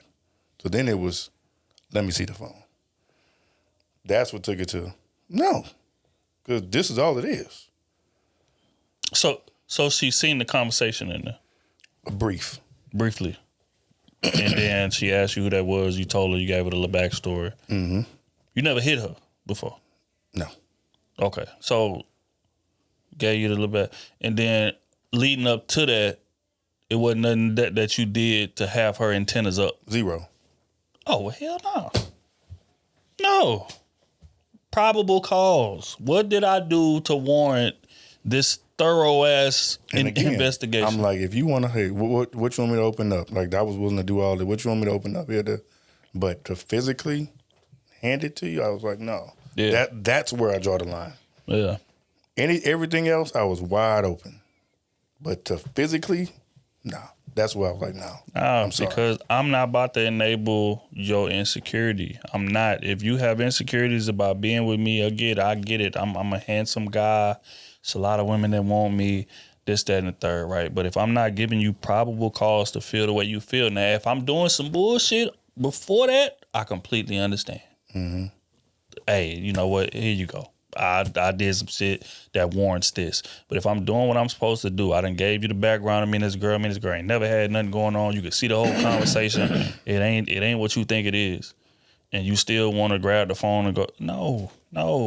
And if you feel a way about that, go find you a nigga that's willing to bend to that type of thing, bro.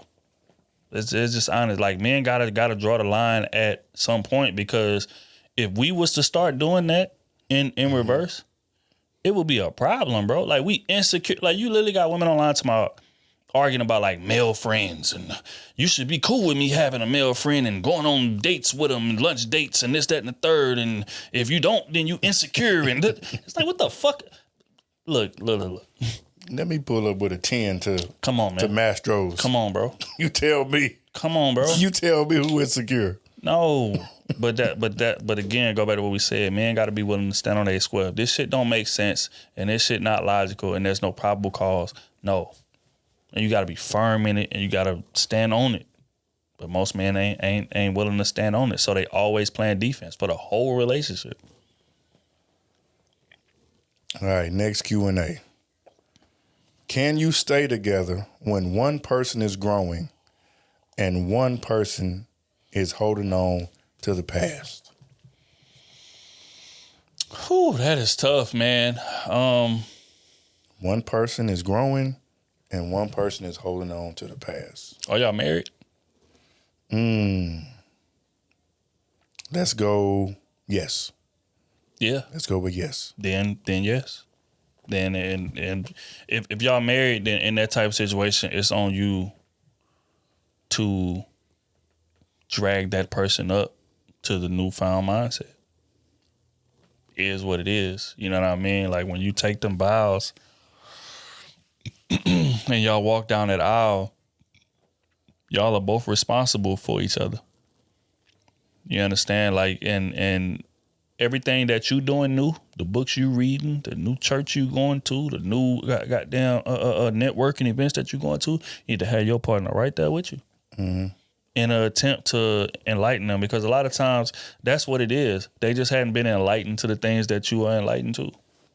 You understand? And a lot of times when we growing, especially men, I can speak for us specifically, when we growing and we taking in new information, we like to do it alone. We like to, like we even, I don't even want to kind of leave our boys out of that as well. Like we zeroed into how locked in you are. Right. I want to really dive into this and see if this is worthwhile. And then if I do feel like it is, then I'll bring the guys and, hey man, y'all need to check this book out. Y'all need to check this, whatever. So, but when you married though, it's it's us. Mm-hmm. Ain't no I'm going to go on this sabbatical and get all this information and then try to come back in and then, you know, kind of so I think, yeah, like when you marry, yeah, like it's your responsibility to try to catch them up. Now, if they're just completely unwilling to take in new information or to adapt at all, then we got to have a different conversation. Right. But if they open to it, but they just struggling, yeah, welcome to marriage. For sure. Welcome to marriage, brother. Can you stay together when one person is growing and the other one is holding on to the past? Mm-hmm. I'm gonna say yeah. Like you said, if you're married. But I think some people too, like with them holding on to the past, sometimes people are just afraid of getting outside their comfort zone. Mm-hmm. And I think when you get outside of your comfort zone, that creates like a fear versus that other person who has no fear. I kind of been back like I was saying before, like that's similar to you wanting to get in the pool and swim. Right. Like sometimes the pool is not as deep as you think it is. Like, yeah, it's a lot of water, but if you get in that mug, it's only 5 feet. Right. But we can still get in this pool and I can teach you how to swim. I can teach you how to float. You know what I mean? You may not be able to swim for a long distance, but you can still be able to hold your own. Mm-hmm. And I think that's sometimes people are just afraid to take that next step and just slowly step outside their comfort zone because they just stick to what they know. And I feel like a lot of men are kind of like that. When I think about this, I think about like, you know, your grandfathers, your uncles, you know what I'm saying? Like those that have been working at the steel mill or refinery 30, 40 years. Like they not trying to work nowhere else. Like they good where they at. They got their benefits. It's consistent. They know what their checks going to look like. They able to provide for their family and they cool. Right. But sometimes, you know, Like when women, they're ready to try new things. They may want to travel. They may want to go here or go. They may want to move to a different house. But he's like, shit, this house paid for. Why you want to get a different house and then have a mortgage? And, right. You know what I mean? I think about stuff like that. So I think it just takes y'all talking to each other and figuring out that common ground. But I don't. In one aspect, I don't think there's nothing wrong with it. But it's just, I think at some point though, it does become like a gap where it's too far. Where it's like if I'm really striving to be way up here, and then you cool with being way down there, like, especially if I'm the person that's up here, it's like, okay, something, again, like you said, we got to have a talk, or this just may not be the best situation for both of us because you're comfortable where you're at and I'm not. That was me 5 years ago. I'm completely different now. Bro. So. Man, but the wild part is, bro, is this the same thing with friendships? Mm-hmm. Same thing. Like y'all grew up in the same neighborhood. Y'all grew up in the sandbox. Y'all did what y'all did. One of us go out and get a different experience. Mm-hmm. Come back. And of course, because I love you and you're my boy and this, that, and the third, I'm going to try to put you on it. It's like, yeah, bro, I went out, learned this, boom, boom. We, you know what I mean? This is another way we can get some money. We can da-da-da-da.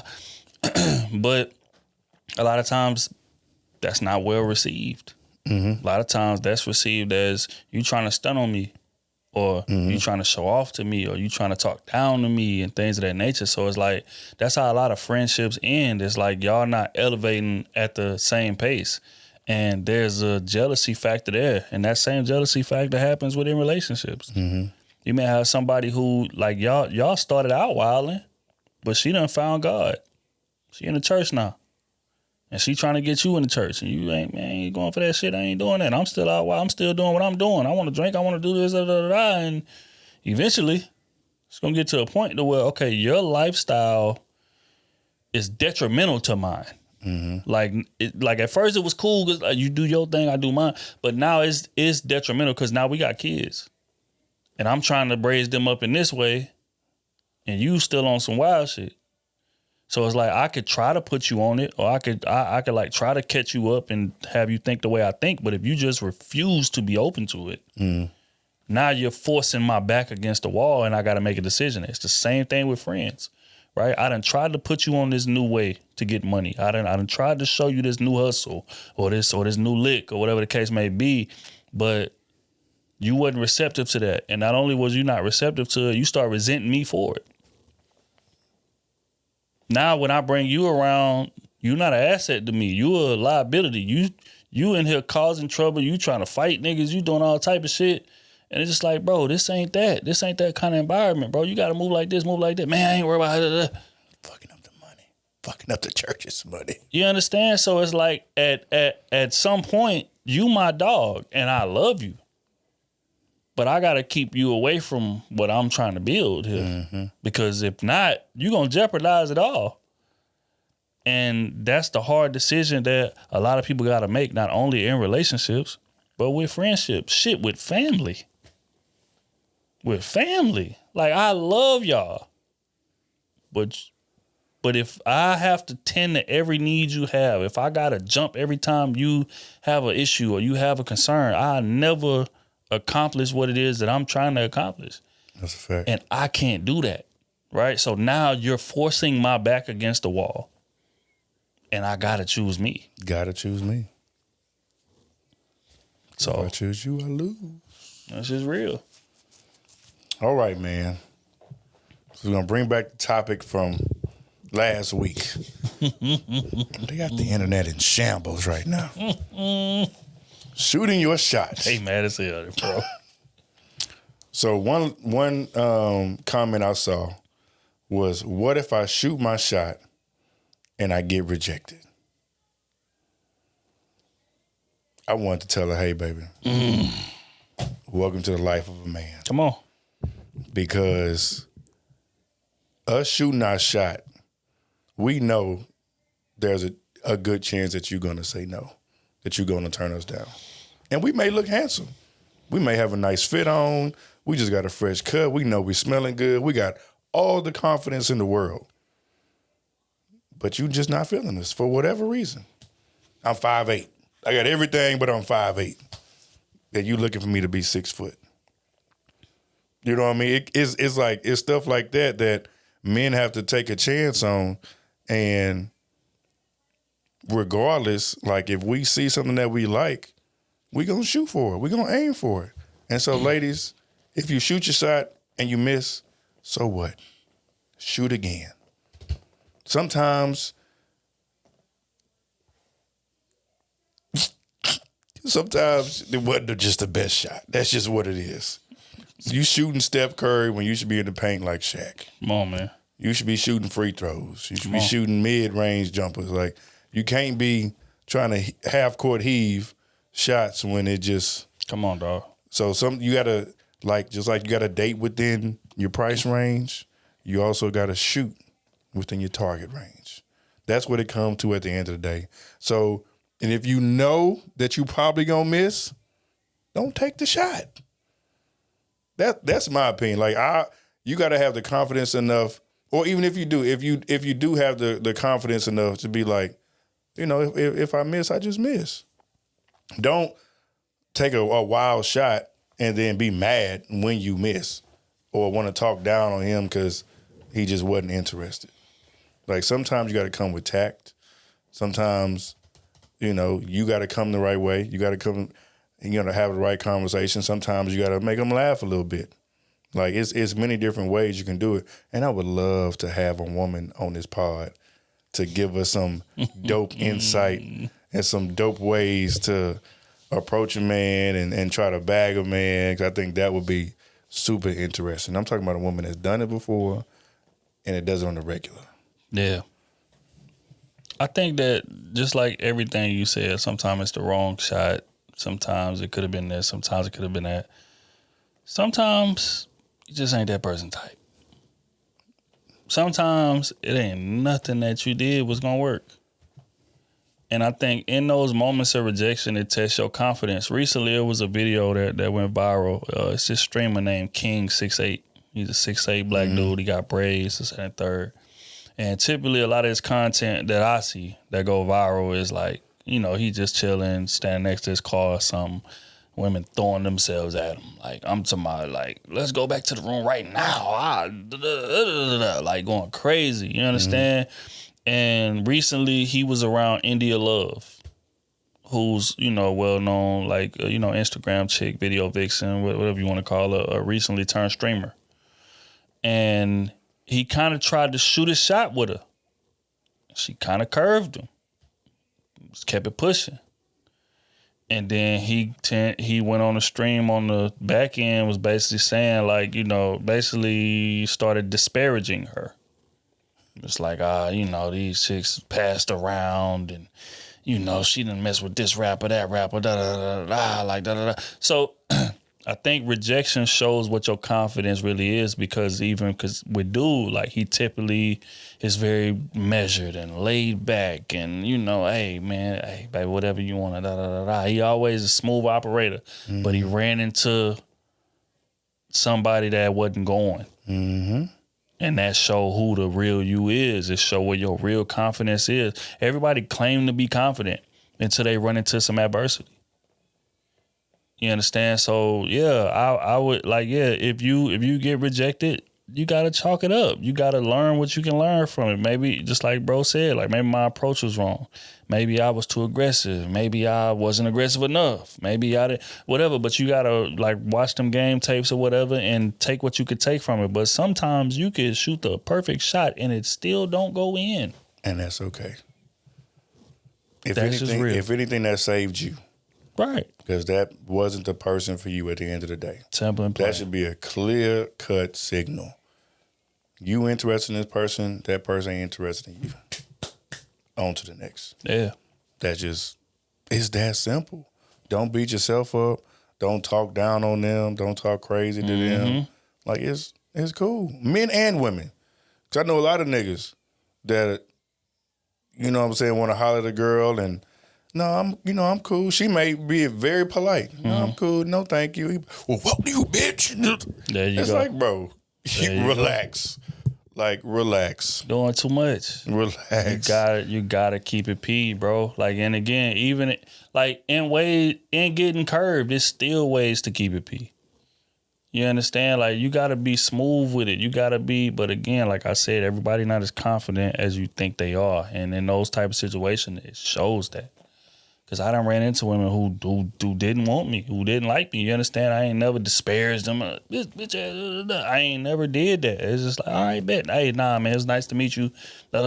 Keep it pushing. That's it. Like, it's cool. Like, I don't, every woman ain't gonna like me. It's a lot of women who do, but every woman ain't gonna like me.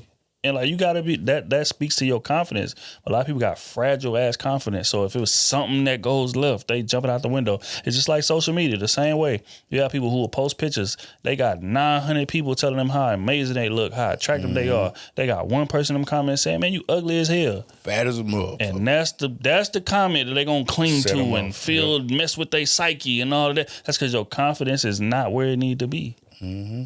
And that's the unfortunate part about this. I mean, the unfortunate part of about this game, bro, is that niggas be facade, man. They confident. Stop looking at them followers and thinking these niggas is confident or these women is confident. Stop looking at how much attention that they getting from celebrities and these people be fragile as hell. The confidence is not there. Odin been with me and around these people, and we done seen it in person. Shrink up. Folding like laundry on a Sunday. Afternoon. Like, duh, what happened? What happened to you? What happened to all of that swagger and everything? It ain't that. You understand? So, yeah, people confidence is not where it should be, and rejection shows you exactly where your confidence is. Hey, ladies, I'm going to give y'all a quick test. All y'all ain't got to do it because I know a lot of y'all ain't going to do it. But it's a game that the fellas used to play back in the day. You go to a party or you go to a bar or something like that. You have a little competition. Who can lead with the most numbers? That's going to show your confidence right there. Some men may give it to you. Some men may not. But it's good to, like, especially as a man, like, it was just good to get the jitters out the way. It is. You get to, it's practice. You know what I'm saying? Like, okay, this girl may not like me, but guess what? I approached her, and now I can see, what things do work, what things don't work. Because you can say, okay, this clearly she wasn't the one for me. But then it's like, okay, well, I led wrong, or the joke was bad, or I was kind of dry with her. You know what I mean? Like, it's certain things that you can see and assess after the fact that you can just work on. You know what I'm saying? Like, like I said, ladies, shoot your shot. Shoot your shot. But again, put yourself into position. You don't have to carry the whole conversation. You don't have to carry the dating experience. Nothing like that. How will he see you if he doesn't know you're there? That's what it comes down to. And you ladies that's leaving that comment, the Bible said he who finds a wife finds a good thing. When it's convenient. That's how he gonna find you if he don't see you? Oh, God. You think he looking like that? Come on, baby. You bring that Bible. Put yourself in the path. That's it. Put yourself in this somewhere in this vicinity. That's all it takes. Yeah, because men don't want you to go all the way. Like, if you go all the way as far as showing a man interest, we are turned off. Turned off. That's just real. Like, you got to leave something for us to still feel like a man in. You understand? Like, it's nothing wrong with showing your interests.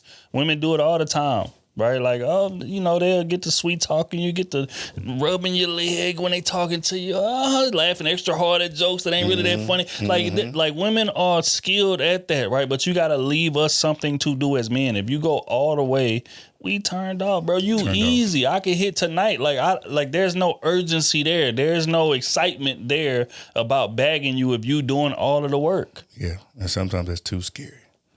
Yeah. You coming, you leading off with, oh, you so fine. And then 10 minutes later, you talking about me pulling up to your crib that night. It's it like, is. Hold on. It is. Like, I know I'm good, but I ain't that good. Like, red flag. You either got something or trying to get me to get got. Hey, that's crazy. What to do? Try to get got? Just trying to rob me. Or you got something. Nah, that is a little crazy, though. Real rap. All right, man. This is the last one? Yeah, this got to be the last one. All right, B. Uh-oh. Damn. Yeah, we really deep. All right. It's really for the fellas. For communicating, but I want to / I would like to versus do you want to? I thought about that. So I was thinking just clear communication with your woman or somebody that you were dating. She wants you to know that you want her versus asking what she wants you to do. Example, do you want to come over versus I want to see you come over. Yeah, so this kind of remind me of that like meme when the girl was, they talking to her man on the phone and, this, that, and the third. She's talking about, yeah, I want to come over there, like, do you want me to come over there? Mm-hmm. And he responds, I mean, you can come if you want to. Mm-hmm. She was like, well, what that mean? Mm-hmm. Like, it ain't sound like you really want me over there. And he like, if I didn't want you over here, I wouldn't have told you to come if you want to. Mm-hmm. She just want a little more conviction. So I guess what you asking is, does the conviction matter when it comes to how a man is processing it? Mm-hmm. I think honestly it depends on what the man doing. Because let's say, for instance, that he's playing the game or something, right? He playing Madden or he playing 2K or whatever the case may be. Like, he's busy, he's tied up, right? But I like you enough to where I don't mind you coming here and laying next to me while I play this game. You understand? Now, if I'm not doing nothing, and then I say, well, you can come if you want to, but I ain't doing nothing. I ain't got nothing going on with me and the guys ain't kicking it. I ain't playing a game. I ain't shooting dice. I ain't playing dominoes. I ain't doing that. I'm just like chilling and saying that, well, you come if you want to. Then that mean I don't really like you like that. Mm-hmm. Cause if I like you and I ain't got nothing going on, I'm gonna say, nah, come on. Nah, come right now. Pull up. You understand? But like I say, that's all dependent on what the man got going on. Cause women be taking, it be dudes that's playing 2K and goddamn, he got $200 on the line. Mm-hmm. And she's talking about, yeah, I mean, you want me to come? He's like, I mean, you can come if you want to, but shit, I'm trying to get this $200. And you kind of distracted me a little bit for real, but I ain't tripping. I like you enough to where there's $200 on the line and I ain't even tripping on you being here. Mm-hmm. Like, that show how much I like you. But if I ain't doing nothing and I say you can come if you want to, that mean I ain't really that pressed on you coming. It's just real. See, I think women want to be wanted. Mm-hmm. And so you can't say you can come over if you want to. Because as a man, it's clear that we want you to come over. Mm-hmm. But we're leaving the ball in your court. Right. Like, yes, I want you to come over, but if you feeling like you want to pull up, pull up. Mm-hmm. But they ain't trying to hear that. They want to hear, I want you. You've been on my mind all day. I've been yearning for your love. Well, I'm hearing Barry White song in my head. Something's wrong with me. I've been yearning for your touch. Telling me this. Telling me that. It's for real. That's what they want. That's hilarious. They literally want you to say, hey, yes, I miss you. I want to see you. Come over. And they gonna bang. Quick. I'm talking about lead a girl. It could be the homies over there. They say, yeah, girl, I'm gonna be back. But you saying come over if you want to, that's gonna start an argument. She might pull up.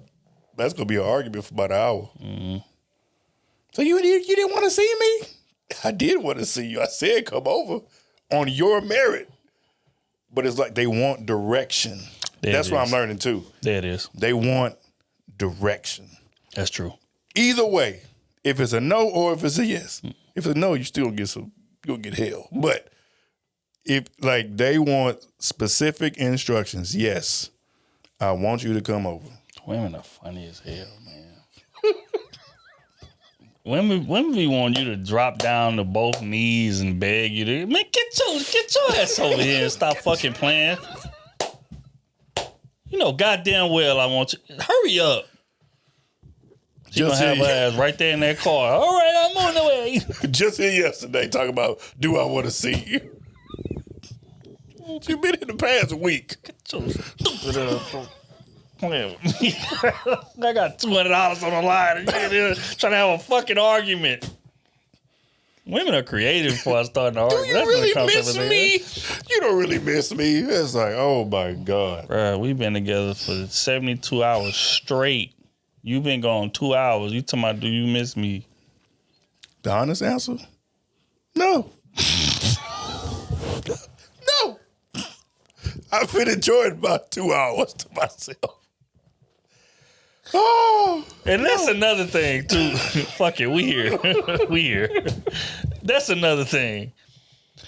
When y'all leave us and y'all think that we got all of this stuff going on, we don't.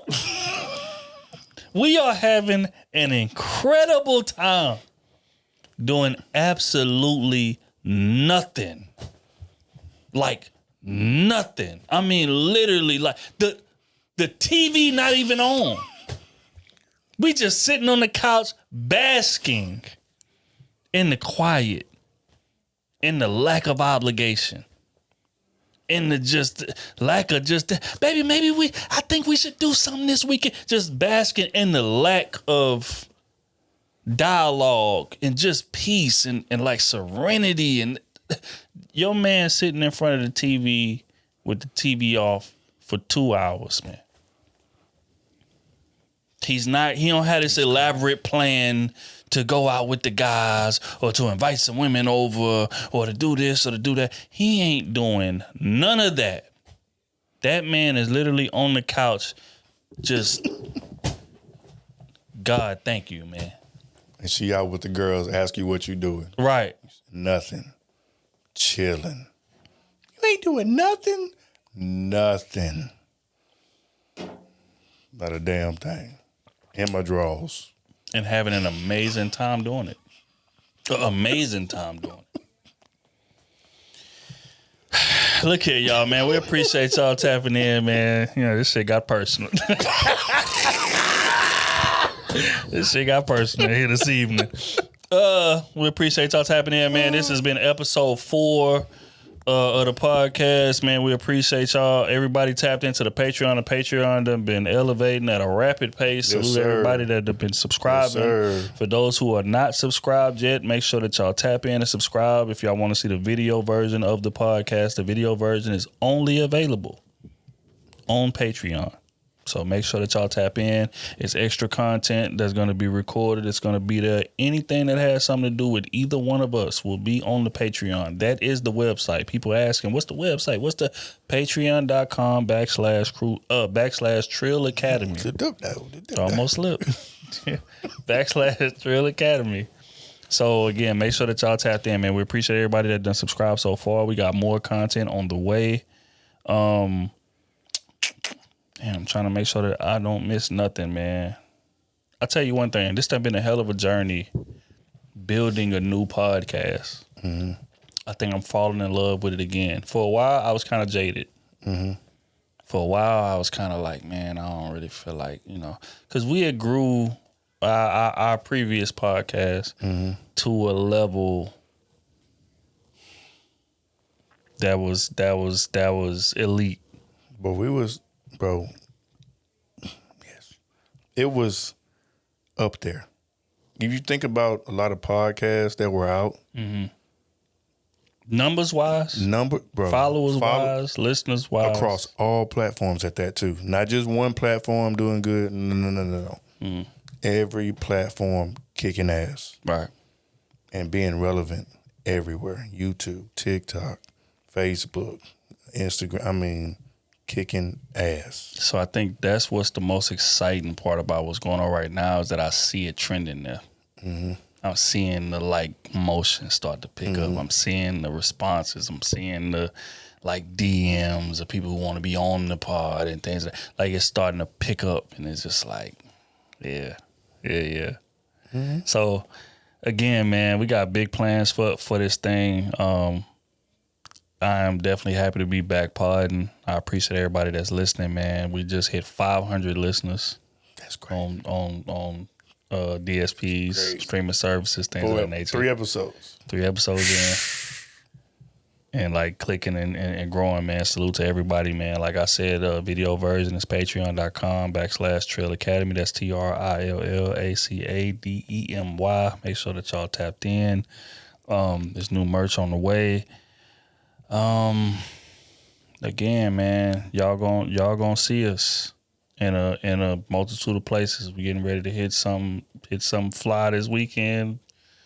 Might see some content from that. You understand? So make sure y'all tapped into the Patreon for it, bro. I think that's all I got. We'll be fly.